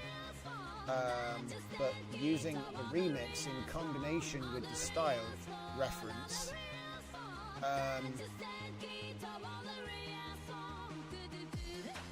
use Style, so I can use the Style from this song, and then I can remix this song, okay? And then I can put it onto all the same settings that we normally use. So version 1.5, 2 minutes, or maybe 2 minutes. And then you're going to play around with the variance and the similarity. So obviously you don't, well, if it's your music, you can make it as similar as you want, which is how I did the remix effect. I just made it more similar and less. Lee Poznowski says, are you not using the course vid Lora with WAN? No, I am testing a WAN Lora that I trained, Lee. So I can't use another Lora. It will affect my output result. I'm trying to figure out which epoch I want to keep. That's where we're at. I've got a new formula for training, right? But the previews are cooked. They're all the same video. So I've downloaded all the epochs, and we're literally just running them with the same prompt to see which one. That's where we're at. So I may use this cause vid Lora. I'm not against mixing Loras, but I need to get a baseline of what it learned. And so far, I think it did a pretty good job, because like I say, if I go to one of the videos, is this going to blast? Yeah, it's going to blast. Right. Here's an example of what was trained. That's the sort of... do I just drop a text file in? Yeah, so this is the sort of thing that was trained, as you can see. And I do think it got the message. What I like is there's a lot of body shake, quick camera movements, camera shake, just general jitter. The lights, the aesthetics, the reflections, it's all nice, but it's only 360p. So I saw this as an easy project, you know what I mean? Just because I want to teach the motion. It's basically the same shot, isn't it? Oh, it's just, yeah, so you've got to watch out for that. See, part of the curation process is actually going to be deciding, do I want to pull these out or keep them in with their own caption? It's probably going to be a bit of both. But anyway, oh, look, you can see that it's the police car lights in the sky, but there's no police car. Because in some of the video, there is a police car, and it isn't captioned. So it's learned that that's just part of the style. So you end up with all these cars. Look, one car's going backwards. Did you see him in the right at the beginning? There's one skyline going backwards, and then there's police lights, but you can't see a police car. I guess he could be like at the back. I don't know. But yeah, Lee, if you could drop a link to the cause vid Lora for WAN, please do, because like I said, we've done specials, entire specials just on WAN Loras, cool WAN Loras. But we're, like I said, what we're doing right now is we are trying to tune our training recipe, and these outputs help with that. Now, I actually think this is overtrained, personally. It's starting to go a bit fuzzy. We're losing some of the detail. So I actually think that it peaked at... I think it actually peaked at 6. I think that's the peak. So what I'm going to do now, I know where that is in the metric. I'll relax my config now so that 6 becomes 10. It's not difficult to do. It just takes a bit of math. So I'll essentially reset epoch 6 with this recipe to become epoch 10 with the next recipe, and relax the other settings, and then see what happens. Okay. So let's do that one. And the last, I think this is... Oh, no, stop. I forgot to change the thing. Oh no, it's already on E6, that's okay. So we'll say E6 batch. Whoops. Batch. And then I'll just say, oh, I want 100, and it won't even do 100 by tomorrow, so it won't, you know, but I'll leave it running overnight, so yeah, at least. Okay, so off it goes. A great big massive batch. That's what we like to see. E6. And like I said, the following train will be much, much better because we won't have just fixed the recipe. We will also be fixing the captioning because, you know, every single caption is literally the same thing. It's all that. Oh, you can't see it. XJX style video of custom cars racing on Tokyo highways at night, JDM style found footage. Because that caption, the reason I did that caption would apply to probably 90% of the training data, just in general, right? But it doesn't speak to specifics. It doesn't say what color the car was, what the car was, whether it's going forwards or backwards. So the model just had to figure that out. And the reason I know, someone asked me on that stream yesterday, how do you know it's overtrained? This is overtrained. It's super blurry and it's kind of losing the plot. Whereas the previous video that was generated was very coherent. It had a lot of micro movement and you could see the detail of the textures on the walls, that kind of thing. Marwin AMV says, what GPU do I have? We're currently streaming from a 4060 and we are running a 4090 on the machine that you're watching. But I do use a 4GB laptop as well, and you'd be surprised what you can get away with at the moment. Really surprised. The quantization and everything else has kind of kicked things into a different dimension. It used to be, you know, if you didn't have 8GB to 16GB GPU, which is actually kind of rare, you know, like most people won't have, like you might get an 8, but you know, it wasn't common is what I'm saying. Like the 3060 was an absolute steal. I did most of my work in AI on a 3060 that was a 12GB. It wasn't the fastest in the world, but you could do a lot of stuff with it because of the, you know, it was like they were abnormally generous with the amount of VRAM for $300 is all I could say. But yeah, run a 4090. It's a 24GB. I think it is made by Gigabyte.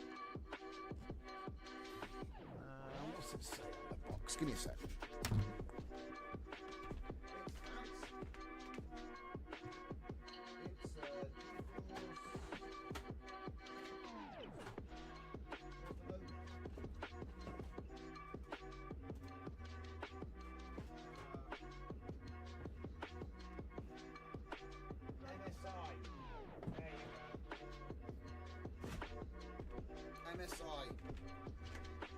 MSI 4090 Supreme is the exact model. Lee Poznowski says, with CoreVid Lora strength at 0.25 and 9 steps, I can get my 720p renders from 36 minutes to 10 minutes with good quality. And that's using the 14 billion model. That's really interesting. Can you actually link that, Laura? Because like I said, once I've decided which thing, do you know what I mean? We'll give it a blast. Probably haven't got time tonight, but we're going to be doing a bit of a little feature tomorrow. I don't like to spoil the start time for Sundays, but it won't be late. So watch the pings. But yeah, basically, Marwan says, do you have any better idea to cut the 2D character body like eyebrows or head automatically for puppets? You know, it's funny actually, we did already cover this last summer, but we had to use Adobe Character Animator to rig the puppet. So the answer is yes, and I've done tutorials on it. You can find them on the main channel, right? But if I'm being honest, I haven't seen like a puppet AI thing in Comfy. But we have been thinking about it ourselves lately because there's been a lot of little bits and pieces all kind of coming together. I don't know. But it's background. What you want to do is RemBG with InspireNet so that you can get a nice, you know, I would use OpenPose to use a T-pose of a skeleton. So you get a nice T-pose, convert that to the OpenPose skeleton, use that in the generation, prompt what it is that you want. Maybe you have a character Lora, right? And then that will make your character in T-pose. So then you can do remove background with InspireNet, and that's the closest you can get it. At that point, you have to go into Photoshop and cut the arms off, you know, and rig it up in the normal way. Do you know what I mean? But it's funny. You would have thought there would be more AI VTuber stuff, wouldn't you? Don't you think? 21 times faster than X-Formers. Are you talking about Sage Attention 2 Electric Boogaloo Dragon? Don't tell people to install that. That's like putting a hex on someone. Anyway, I've seen a lot of things claim to make things faster, and there's usually a trade-off. If the trade-off is not speed, it's usually hardware, right? So cost, you know, if you want it to go fast, you have to pay, like in terms of, you have to pay in silicon or GPU hours because you need big GPU, or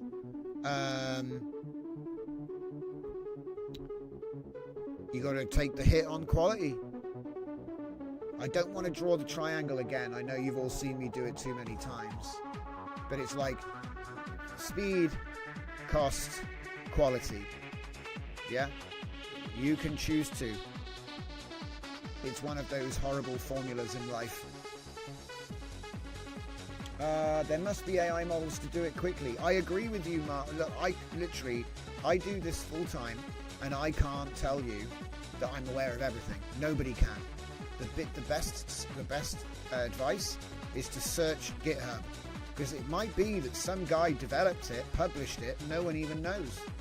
No one even noticed. Because a lot of the time what I'm doing is necroing old projects, converting them to Python and making custom nodes. Do you know what I mean?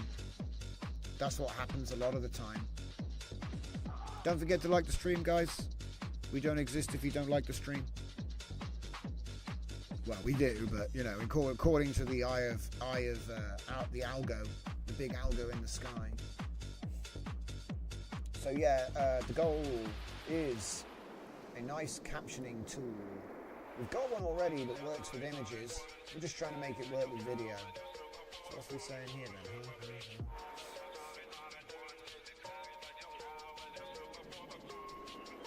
Alright, let's let him cook. Do we have another video? Not yet.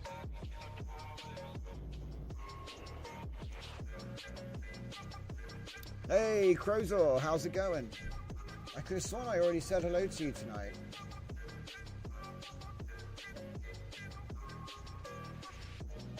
Yeah, well, look, I'll be real, guys. I've got 24 gigs of VRAM and 64 gigabytes of system RAM, and some stuff doesn't even run on my system. So, you know, the only thing I could have better is a slightly newer CPU. So it's kind of like, you know, the difference between what you get and peak isn't that big. The real gains are multi-GPU cloud stuff. And when you look at what they're talking about, you know, that's what they're using. They're going to use like 4 to 8 H100s just to make one video. You know, you can't compete with that yet. That's like 200 gigabytes plus, and 200 gigabytes of system RAM. It's insane amounts of, you know, they just throw it around. The compute they have access to. Cause vid Lora can be found on Keyjai's Hugging Face. If it's on Keyjai, I can find it easily. Thanks, Lee. Appreciate you, mate. Yeah, because like I said, if we don't all share, we'll never know. It's one of the reasons I started the little group that we have here, is because more eyes are better than one. And at the end of the day, I can't haunt Kijai's GitHub all day. I do sleep.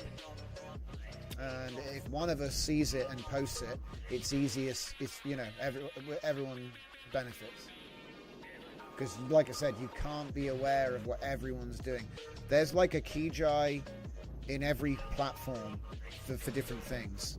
Like there's a, you know, like guys who are like work so hard and put out so much good work, you're always going back to their accounts. Because I'm like that as well. I go to their accounts, I'm like, damn, this guy just keeps on slapping them out. Like there's a guy that makes Unsloth LLM models. He does great work. So if you're into text generation, you'll find his stuff on Hugging Face. I don't want to drop names because we kind of already did that, and I don't remember off the top of my head. I have to look them up. I don't want to say the wrong thing. There's a whole bunch of guys that make jujufs. I'll name drop City 96. That guy's a legend. City 96, bringing us the ultimate GJUF quantizations of all your favorite video and image models.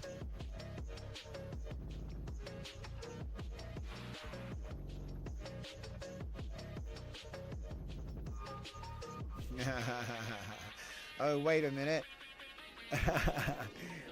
Look, no comment. I cannot comment on whether or not my clones respond in Discord. No comment. It is true though, the laptop is actually at home working on something else right now, so there's at least 3 of me right now. At least. I try to make sure I'm the one talking though. If you know which one I am, of course. To be honest, the voice isn't there yet. You can tell us apart. So, but on text you can't tell.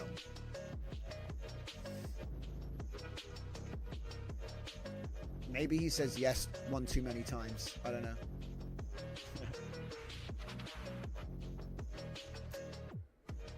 How are we doing on that video generation? Oh, 2 minutes.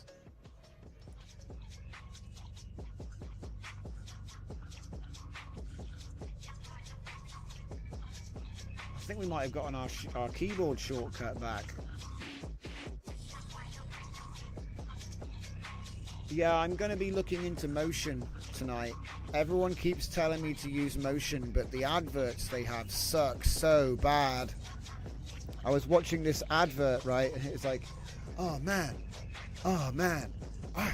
I was wasting 6 hours every day with all of these different meetings and to-do lists, and I was like, what? So he's literally like, I'm all annoyed because I waste half my week managing alarms and meetings and to-do lists, and I was like, nobody does that.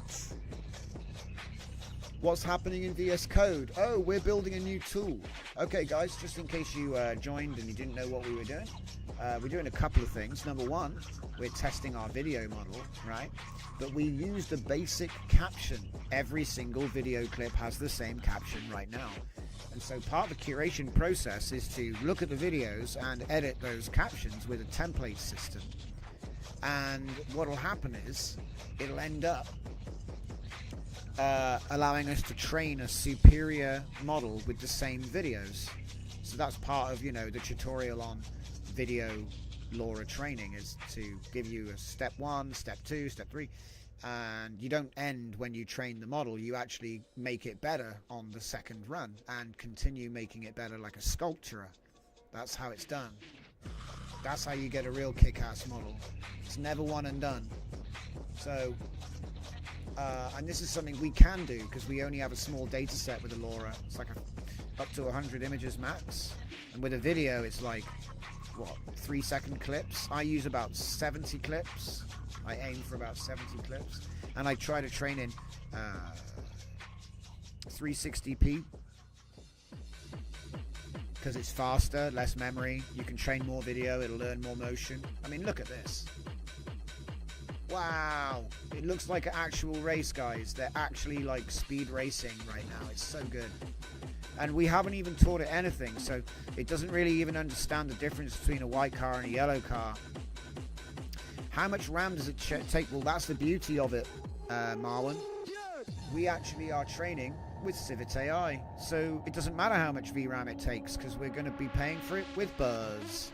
And that's what I mean by cloud stuff.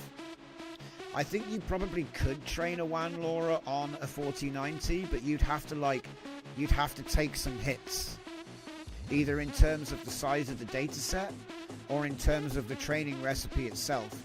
So it might take a very long time if it can even run at all, and you certainly can't train in 720p, I don't think. And look, I could be wrong, guys. I'm going off information. The last time I did a local training run was 2 months ago. A lot can happen. That's like 2 years ago in the AI world.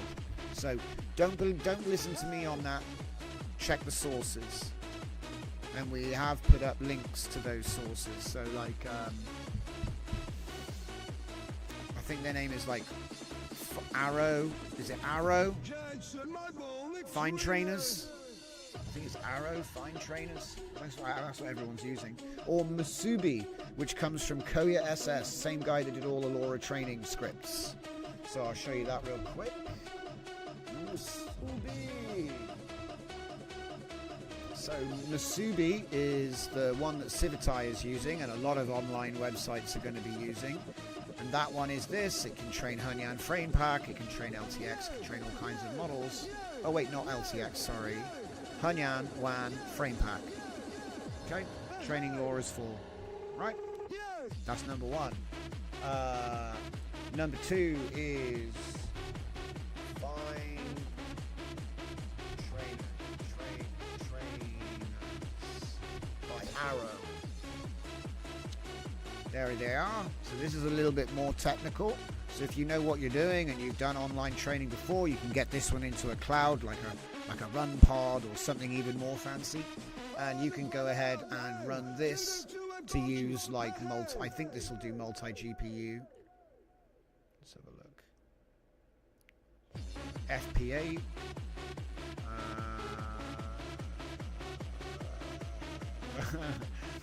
WAN image to video support, that's nice.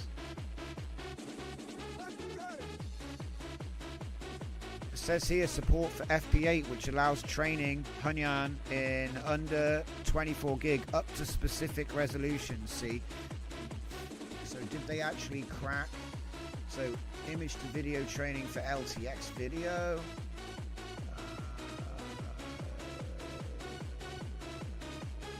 Don't know. They do all these back-end types. I'm sure if you got Sage. Yeah, so anyway, without derailing too much. And yeah, I showed you this interface. You just click generate, and if it sounds good, great. This is the original. So again, explaining what we're doing. This is Captioneer V1. You can get it at scuffdepot.com/Captioneer. Download the web page. It might work in a site like this, but yeah, you select your folder and you can go through a data set and change the captions.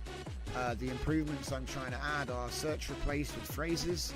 So say I don't like rainbow energy, I'd like to call it ethereal gas, right? Or something, ephemeral gas. Yeah, it'll change the whole data set. Also, video support, so that if I'm doing a video model, which is what we're doing, right? My next job is to retrain this model with better captions. So I would like to be able to just get the videos in a UI like this and be able to just say, oh, that's, what's it say? Examining a small mechanical puzzle. I would say, actually, holding a beer. Do you see what I mean? Oh crap. I pressed the left button. Just whatever. I didn't set a save point or anything. You have to set a save folder. It does have some safeguards so you don't just mess everything up. Like backing up all the text files before editing. But yeah, that's the outlay of what I'm trying to achieve. So I hit the arrow button while I was saving it. Classic. But yeah, so what we're trying to do... Oh! What? Okay. I don't ever let him use it. we will check it ourselves.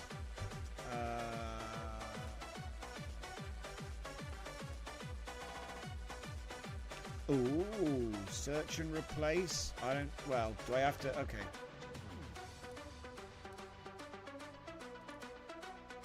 Training data. Yes. And now it wants to save changes. That's going to be. Is that actually for a new data set? Not sure. I'll go in here and say changes. Okay. And then save changes to changes. Yeah. And then it's backed up. It's backed up all the captions. Cool. So then let's just mute that real quick and play it back. Okay, it's only a short clip. So, you know, there's a couple things there. This is an FPV view showing the dashboard of the car with LED gauges and the driver's holding the steering wheel, and he is chasing 2 custom cars racing on it. So it's like partially the same. This is what I was saying, like, it's like you get a partial hit because it is a video of custom cars racing, but it doesn't tell you anything about the view in this particular shot. Do you know what? I think we've done it, guys. It took all night, but we've done it. I just had to scale back my ambition here. But there you go. So then you'd have like, oh, static shot looking at a spinning front wheel as the white car chases the yellow car racing on the Tokyo thing. You know, I'd use the same trail and I'd use the same lead. Right, and then just change the bit in the middle. And then every time you make a change, save, save, save. And then at the end, ready, send it to training again. Done. That step alone is going to improve the model like ginormously. The only other thing that I do in the next step is I take these, I go into a comfy workflow, which is using Quen VLM 2.5, so the visual model. And what we do is we grab a frame and have it describe and append with every single video and caption. And then that new V3 set, I then go through and curate again. Because sometimes he's going to say, the Master Chief is chasing a yellow car. And you're like, no. So it does make mistakes. But besides from that, and sometimes it'll repeat as well. So, you know, you just proofread it, guys. You just proofread it. It's only 100 captions max. It's not a lot of work. And I think this makes it so much easier. Because I hate the faff. I hate the faff of going into the folder, open the image, go into the text file, open the thing. Because the actual work takes less time than all of that. Do you know what I mean? I know it sounds ridiculous, but the actual work is like, watch that and go, no, and then type in what it is. And if it's common, I'd probably keep like a little paste area somewhere, which is always going to, you know, like a notepad. Just so I can be like, oh, it's the gearbox thing again. Paste that in. And the ironic thing is you're going to end up with concepts in addition to what you were training. And then it's your choice whether you want to diversify the scope of the model by keeping it in or actually just taking every clip of the inside of a car out, because I don't want it to make that.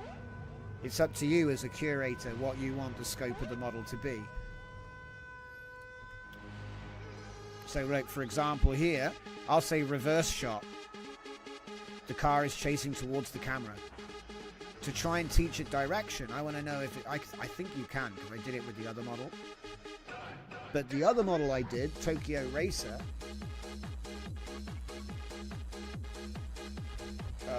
Tokyo Meet, sorry, is a much more chilled out affair. High quality, static shots, rolling shots. Okay, you know, parked up, having pictures taken, that kind of thing. And because of that, it is very much just a couple of different cars doing a couple of different shots, but it's not like the other one where it's like super action. The only way I can explain is like, you know, look at how much action that is. It's like super action, right? Whereas the other one is like a chilled music video. It's like a cruise. It's more like cruise than racing, if you see what I mean. It's a different type of aesthetic, but you can totally capture that.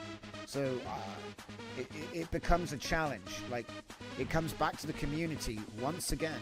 to go in and fill in all the gaps of the stuff that either wasn't there or was there and just needed a bit of polish. We done this with 1.5 in imaging. We done it again in SDXL, and we're still doing it in Flux. And I think that you're going to see like a new generation of model trainers, because it is the same skill set, but it's different. So everybody kind of has to learn again. You know, I've got a lot of experience, but you have to just try the recipe. You have to find a good recipe. Now, I'll be sharing mine, and you can expect to see it in the Discord, and we'll pin it, just like we did the Flux, when Flux came out last summer. But yeah, that's the long and short of it, guys. So let me just check the comments before I... what's this? Trained a model locally last night as I can't use PayPal on Civet. Took a while, but it did keep the room warm. Oh yeah, that's a really good point. I actually forgot they've got that payment freeze going on right now. See, I think I got lucky because I was a membership plan. So when that all kicked off, I already, you know what I mean? I already had credits that I hadn't spent for a month or something. So that's probably why I'm still able to train. Thank you for pointing that out, Crozer. I'd completely forgotten about that. I imagine that will be a temporary situation, though. You know? So, it's a big platform. I'm sure they'll be able to figure it out. Let's see. Anything else here? Lee Poznowski is saying 720p 81 frame generations are taking 34 minutes with Sage and Tcache. With Sage and CoreVid 10 minutes. With an A6000 48GB VRAM. The trade-off is movement is affected, but that can be offset with VACE. That's an interesting one, dude. I mean, I'm not doing 720p generations. Can I just give you one of my top tips? Now, I appreciate the video will be sharper if you generate in 720p, but if you generate in the dimensions I'm going to show you, if you generate an 832 by 480, one of the longest edges is actually over 720, right? Okay, so it's not like massively under. And what I do is I hit this with a 1.5 upscale at the end. I have a fast upscaler. It's called Interlaced V2. The Interlaced V2 you can put at the end of the workflow. You put your height and your, you know, whatever the video is you've just made, you put the height and the width in, and you can do different options. I use advanced bicubic bob usually, but I'm not against the basic bilinear weave. Is very popular, very fashionable, but I do prefer the bicubic bob. Anyway, bicubic bob or bilinear weave. Anyway, edge enhancement 3, temporal radius 2. Now, what the hell does all this mean? Well, it's something I came up with. In case you're new here, remember 720p? There used to be a thing called 1080i, and that was called interlaced. Okay? So what this node does is it pretends to be 1080p, but it's 1080i, because it's really 720p pretending to be 1080i. What does that mean? You get an easy 2x on 720p footage. Is it going to be like a GAN upscale? No, but it's not going to be bad. And to be honest, I tend to be doing this after doing a bunch of post effects. I'll add in film grain, I'll add in VHS flicker, depending on the aesthetic of what we're doing. We're going to add in a whole bunch of stuff anyway, so it's like once you've done all that, you throw it through the upscaler last. I'd also put Rife. I'd also throw Rife 49 in the middle as well. So then it becomes video made, post effects, so whatever post effects you want to use. I like Halation and Bloom as well, they're good. Rife VFI with double the frames, so then, you know, we want to get up to 60 FPS really, but that might take 2 passes. And then we go into the upscaler, and that's going to go, if you go 1.5 from 720p, like where you're at, that will take you to 1080p. Now obviously if you start lower, we can choose 2x. He goes, he's upscaling from 1080p, so HD to full HD. Yeah, I know. That's what we're talking about. HD is 720p. Full HD is 1080p. But what I'm saying is, when you upscale to full HD, I'm only upscaling I'm only upscaling half the line. See, what it is, interlaced means each line gets doubled. Yeah? It doubles the lines. It's like interpolation for rows, yeah? And then it uses the same... What we're doing is we're emulating the same algorithm that was used by TVs, early HD TVs. But anyway, you can use whatever upscaler you want. Obviously, you're going to get more quality if you actually do more advanced methods. But what I'm saying is, because we're trying to emulate an old TV, I upscale it like an old TV as well, and it actually makes it look more natural. You'll see what I mean if you try it. It's not sharp, and it's not got that mess when you look at a GAN upscaler, and it doesn't take forever like a diffusion-based upscaler. Yeah. So it's like it's a different thing. It's more like just hitting it with make it bigger, like a Photoshop upscale on every frame. But it's just a little bit more advanced than that because it has all this other stuff going on. So we do a field order, top first. We double the rows. We've got a blend factor. Like I said, motion compensation, de-interlace. There's all this stuff. Temporal radius actually looks at the frame that comes after it to blend the pixels with that too. So it makes it's got like a frame blending type thing going on. It's kind of nice. And we made a whole collection of these as well, so feel free to explore them and see how they work. The V1 might be slow. Often I do a concept with the first one and then I make it better with the V2, and then there may even be V3s, V4s. Here, if I just type interlaced, you can see them all there. Look, one of them even works with GAN. If you like a particular GAN model, you can do it like this. Thanks, Controller. I appreciate that. He just said, I like the effect it gives. It works well for surreal videos. Yeah, because I'm not really your photorealism guy. I'm always trying to emulate an aesthetic. Like even in this video, it's found footage. We're trying to do found footage. Like those old, you know those old racing videos that you see on YouTube that are like 100% VHS, 90s. So it's all kind of a bit like... And by the way, the flashing, it learned that from a police car. There's a police car in the video, and he has gotten a bit confused about what that is and what that means. And it's also, isn't it weird? It looks like they're all going backwards. It's a nice little strobe effect we've got there. Yikes. But yeah, like I say, this is going to continue. This actually works now. This is actually nice. I reckon we should add more stuff. Right, can we do the search replace? Yeah! Okay, it doesn't matter right now, okay? Because this is just a downloaded copy of the data set. So let's see if it works. I'm going to change it from Tokyo highways to German highways.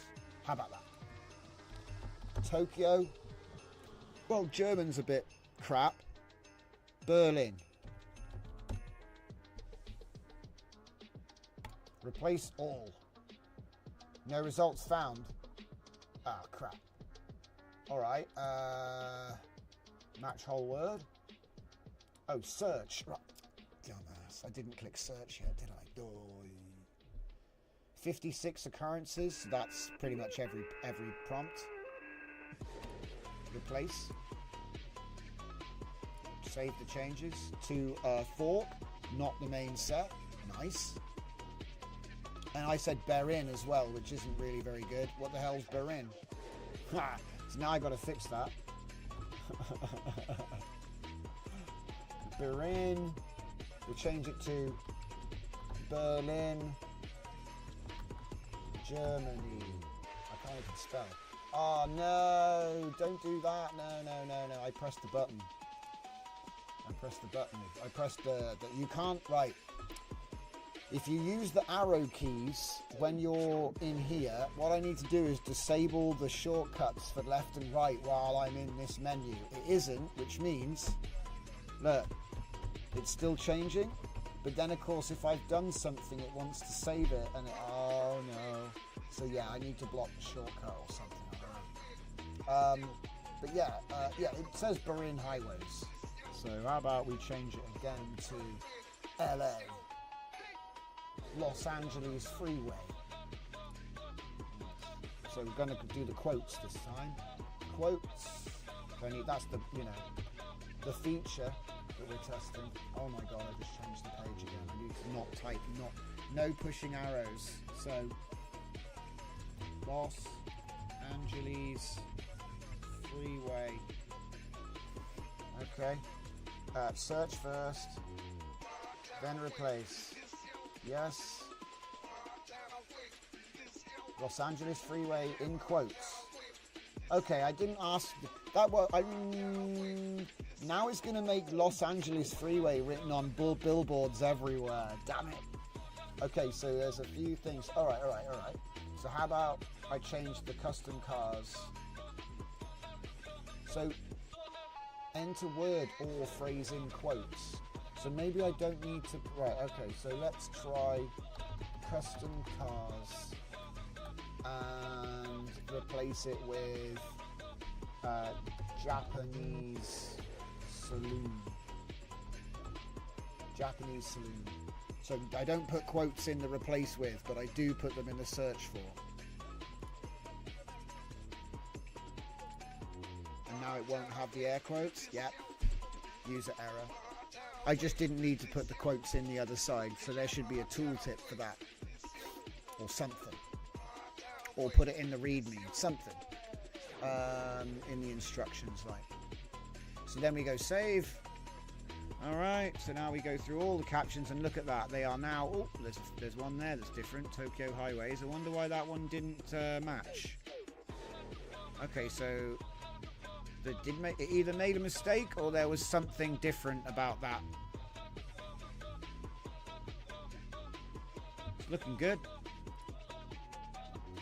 That's obviously ground truth.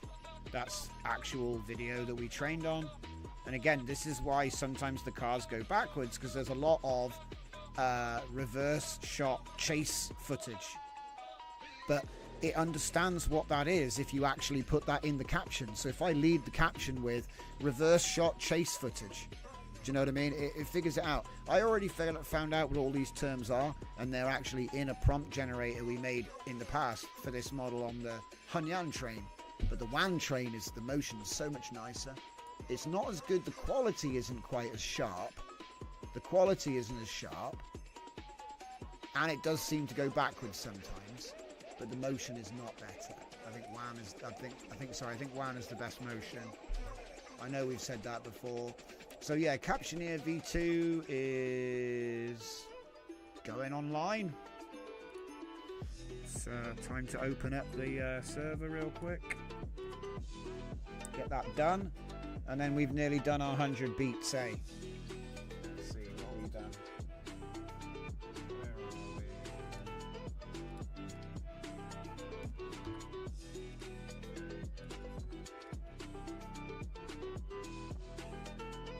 Captioneer. So let's make a new folder, Captioneer V2.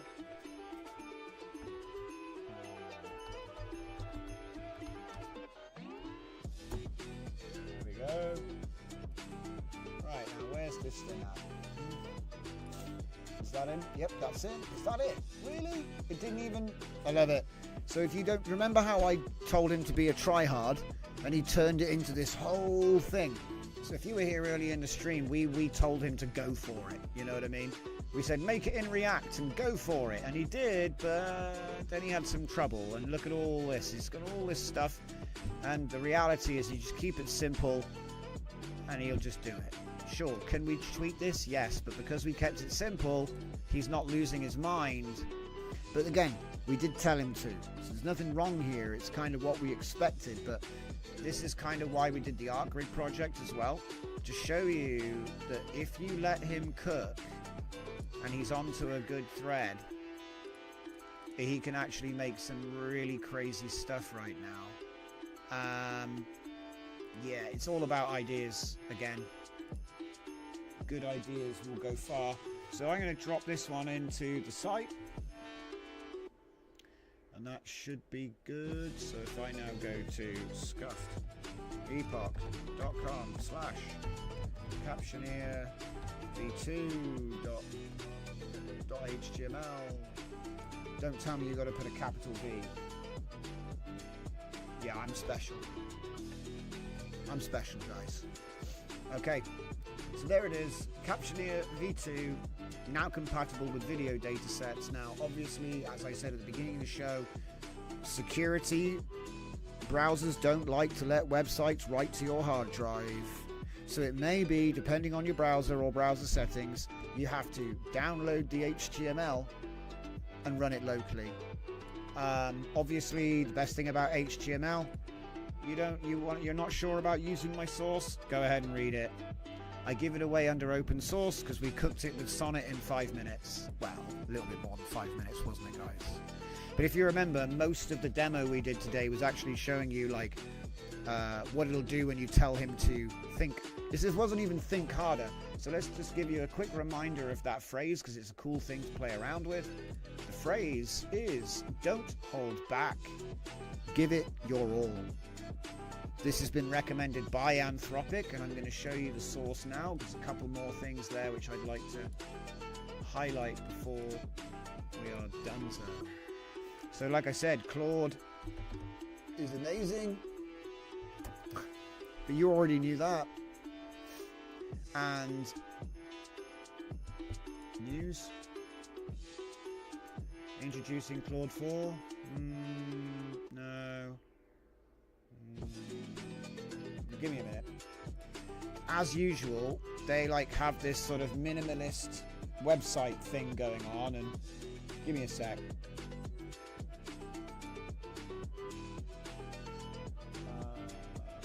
AI signals feed. There we go. There we go. See, Discord, Insight, AI signals feed. You'll be interested. All kinds of craziness going up in there. So yeah, this is the Anthropic Prompt Engineering Best Practices Guide, and they released this just recently as their new models came out yesterday. And it's pretty much a lot of the stuff that we've been saying here on the show for months, probably since last year or longer. As you can see, precise, explicit precision, create an analytics dashboard bad, all of this stuff, include as many relevant features and interactions as possible. That's a good one. Go beyond the basics to create a fully featured implementation. Yeah, these are all hooks that you can use in your projects. So formatting, remember how I said don't tell him what you don't want? He'll grab onto that. Tell him what you want, and that's what they're saying here as well. Never use ellipses, and then explaining to him why he shouldn't use ellipses. You know, so if you're going to say I don't want something, give him the context of why, so he understands, and then it's not, you know. Anyway, we talked about that before. Leverage. Now this is a new one which I hadn't played with, so listen to this. After receiving tool results, carefully reflect on their quality and determine optimal next steps before proceeding. Use your thinking to plan and iterate based on this new information, and then take the next best action. Do you know what that sounds a lot like? That sounds a lot like Ace Hollow, dudes. It's not, but it's the same. It's coming from the same place. You've got iterative loops, right? Iterative loops with quality checking. That was part of the adaptive capacity section. Anyway, there's also optimized parallel tool calling. You can actually run things in parallel. Invoke all relevant tools simultaneously rather than sequentially. This is huge. You used to have to wait. Not anymore. Now you can make him go off and do all. Say you have like 4 tasks that need to be done, and then assemble the plan. You don't need him to go 1, 2, 3. You go, do all 4 things at the same time, simultaneously. It's crazy. So this is a really nice quality of life update for Sonnet.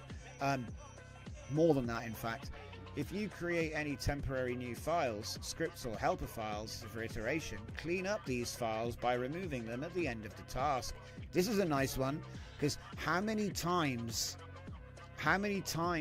have we been like, oh, I'm going to push my GitHub project, and it's made a bunch of fluff that you have to kind of pick out because you didn't need any of. They're all redundant. So this kind of makes it part of the task to clean that up. Now, I like to see some of the fluff sometimes, just to see like his scratch pad, like what's he been doing. But a lot of the time you don't need it, so it's nice that that is a thing he can do. And then here's the thing that was basically the main feature tonight. Don't hold back. Give it your all. I'd say that's good advice, guys. And Fernicar has just pointed out something very I was trying to get to this. I was leading to this. If you just copy this page and put it into prompt, you know, you could actually make like a little agent that's going to improve your prompt. That's how that works. But yes, this is a guide. Yeah. But yeah, as you can see here is the highlight. Include as many relevant features and interactions as possible. Add thoughtful details like hover states, transitions, and micro interactions. Create an impressive demonstration showcasing web development capabilities. Apply design principles, hierarchy, contrast, balance, and movement. Now, these spices can be added to any dish with a small modification, right? Maybe it's not web development. Do you know what I mean? But apart from that, these can get applied to pretty much any recipe. These are like spices for your dish. So think about this. And there is more, all right? There is more. I just... No, there isn't. No, there isn't, actually. No, there isn't. I thought there was more. There isn't. Hang on. I think this is old. Yeah, this is old. So they've added a new bit, but this is mostly old information. I would say, though, one of the biggest breakthroughs I had when I was programming agents last year and early on was XML tags. It really, Claude loves XML tags, but again, this is quite old. Extended thinking tips, I think there's another one in here. So here we go. Instead of doing, think about this math problem, 1, 2, 3. Instead do, please think about this math problem thoroughly and in great detail. So you are actually applying context and qualifiers to the thought, the type of thought. Show your complete reasoning. Try different methods if your first approach doesn't work. Okay? So like, people talk about chain of thought, right? You can actually get it, you can do it with a prompt. And you always have been able to do it by wording things like this. But it didn't work as well as it does now. Because they started training models for it and they got much, much better at it.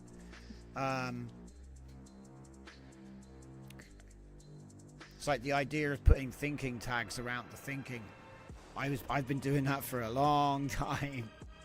You can go back and check my gits.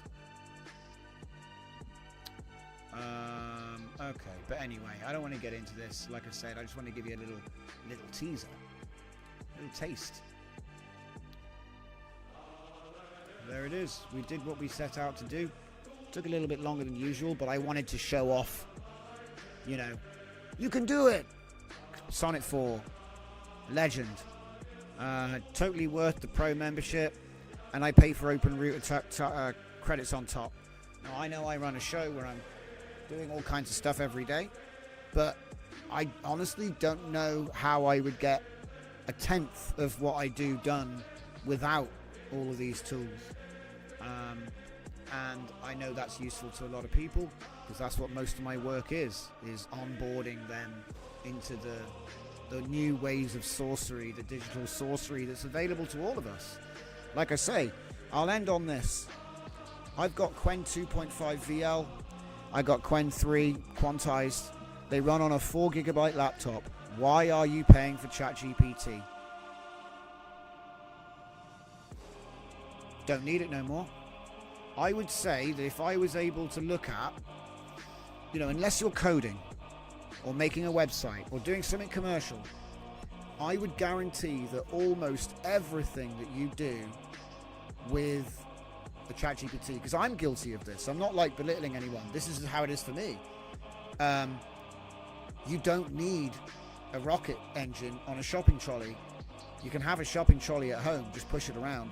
Qwen 3 quantized down, low parameters, it's under 4 gigabytes. You can run it on a 2050 now. And it will run on CPU. It's just slower. And the quality is now at the point where, like I said, if I was to take a sample of the hundreds of prompts that I've done that aren't like write me Python or, you know, something coding related, you know, it's like to chuck away the coding stuff for a minute. You know, say I'm like doing research on a book, or I want to find out about a scientific concept, or I want to enhance some text or write a letter, or any of these sort of mundane low-level things, yeah? You can do all of that on Qwen 3. And the best thing is, it's free. So, Olama, I'm going to show you this is the last thing I'm going to show you. Qwen 3, 1.7 billion. It's not even the smallest one. Look, they've got one running at they've got one running on 523 megabytes now. This is just, I'm going to have to get that just because it blows my mind. Are you serious? You can get Qwen, I don't know what the difference in quality is, but 1.7 is really good. What? So what? I mean, is there even, wait a minute, hang on a minute. Can you do graphics acceleration on those little 1 gigabyte cards that you get in phones? Because if you can, that'll run on a phone. They have like a 1 gigabyte GPU, right? Anyway, so like I said, I've been running the 1.7 billion in Jajuf on Q8. It's less than 2 gigabytes, in fact, which, like I said, on a 4 gigabyte GPU, you've still got some headroom. So it actually runs quite fast, actually. You know, I was like, what? So yeah, Qwen 3, all you have to do is copy. So say here, okay, I say I want this one, yeah? I want this one. You copy that and you run that in a terminal. It'll download everything for you. All you need is to have a GPU on the system, obviously. I believe it will run in CPU mode, but don't quote me. I haven't tried. But yeah, like I said, you just take this URL, put it in a command line, enter it. 2 gigabytes later, which is nothing, you now have state-of-the-art LLM, mixture of experts, guys. It's amazing. And how do you want to run it? You probably don't want to run it from a command line, which is what Olama will give you, but you could use Open Web UI, which is free, open source, and it actually has a super easy installation process, which I use. I use installation with UV because it's 2 commands. On Windows, obviously you can try Mac Linux, still 2 commands. Crazy, right? But yeah, you do this command with PowerShell so that you actually have UV, and then you run this command with PowerShell, and then it opens in your browser. When you're in the browser, you select Olama, and you'll see the model there, as long as it's running, you know what I mean? That's it. Couldn't be easier. It looks just like ChatGPT. Does it have like a screenshot of the front end? That's one thing these guys always miss. Brilliant tutorial, but oh, wait a minute. Let's go back to their main front page. Maybe I don't want to accuse him. J'accuse. Well, that's not what the front end looks like. Anyway, like I say, it looks a bit like Claude projects. You know what I mean? When you go into Claude, you have like a chat, and then it has like in the projects, you have like a, say I go in here, you have like the artifacts you can add to. It's slightly different UI, but it's got all the same features. Yeah. And there it is. And then obviously using various commands, you can actually use Olama to run various models you can download from Hugging Face. So you're not limited to what was on the Olama list. Yeah. And I believe it does also have Open Web UI. It also has like an API, so you can run Open Router, and then that way you could even use like Sonnet 4 if you needed to do some heavy lifting. Like I said, I've got a Chromebook that has that set up. So there's no GPU. It doesn't even have a CPU, really. It's basically a wristwatch, those things, right? Chromebooks. You know what I mean? $100. It's running VS Code. It's running Open Router. It's got Sonnet 4. It's now cutting edge. So it's a wonderful time.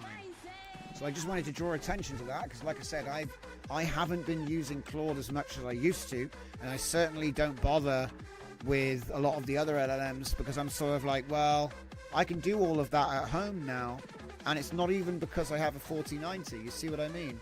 It's because what's that? But does it though, Fernicar? Because wasn't that for Docker? Fernicar is saying Olama needs CPU with AVX2. Now, I'm not going to say you're wrong, mate, because you might well be right there, but let me just check. Let's check. What kind of computer doesn't have virtualization in 2025? Is that just bad luck on your part, or...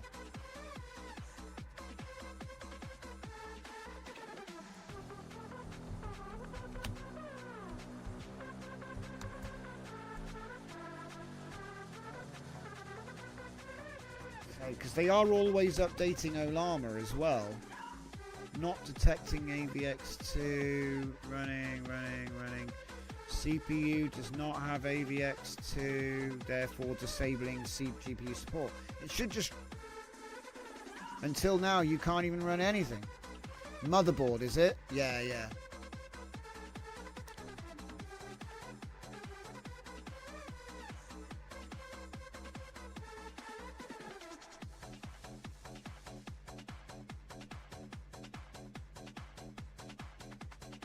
Hang on.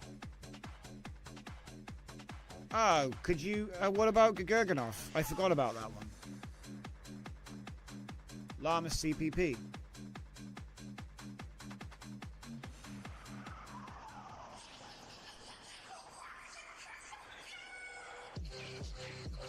Multimodal support. What? A new binary CLI? Oh, it's just Llama. Wait, what the hell's this?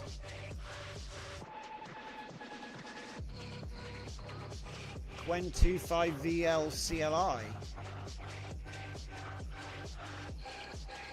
Good guff, my Lora. You can now convert any PEF Lora adapter into GGUF and load it along with the GGUF base model. I've got a brand new space called Good guff, my Lora. Excellent. Convert PEF Lora adapters. This is for text, guys, for context. I know we're all image guys around here, mostly. But yeah, this is for text, not necessarily what you might think. It's interesting.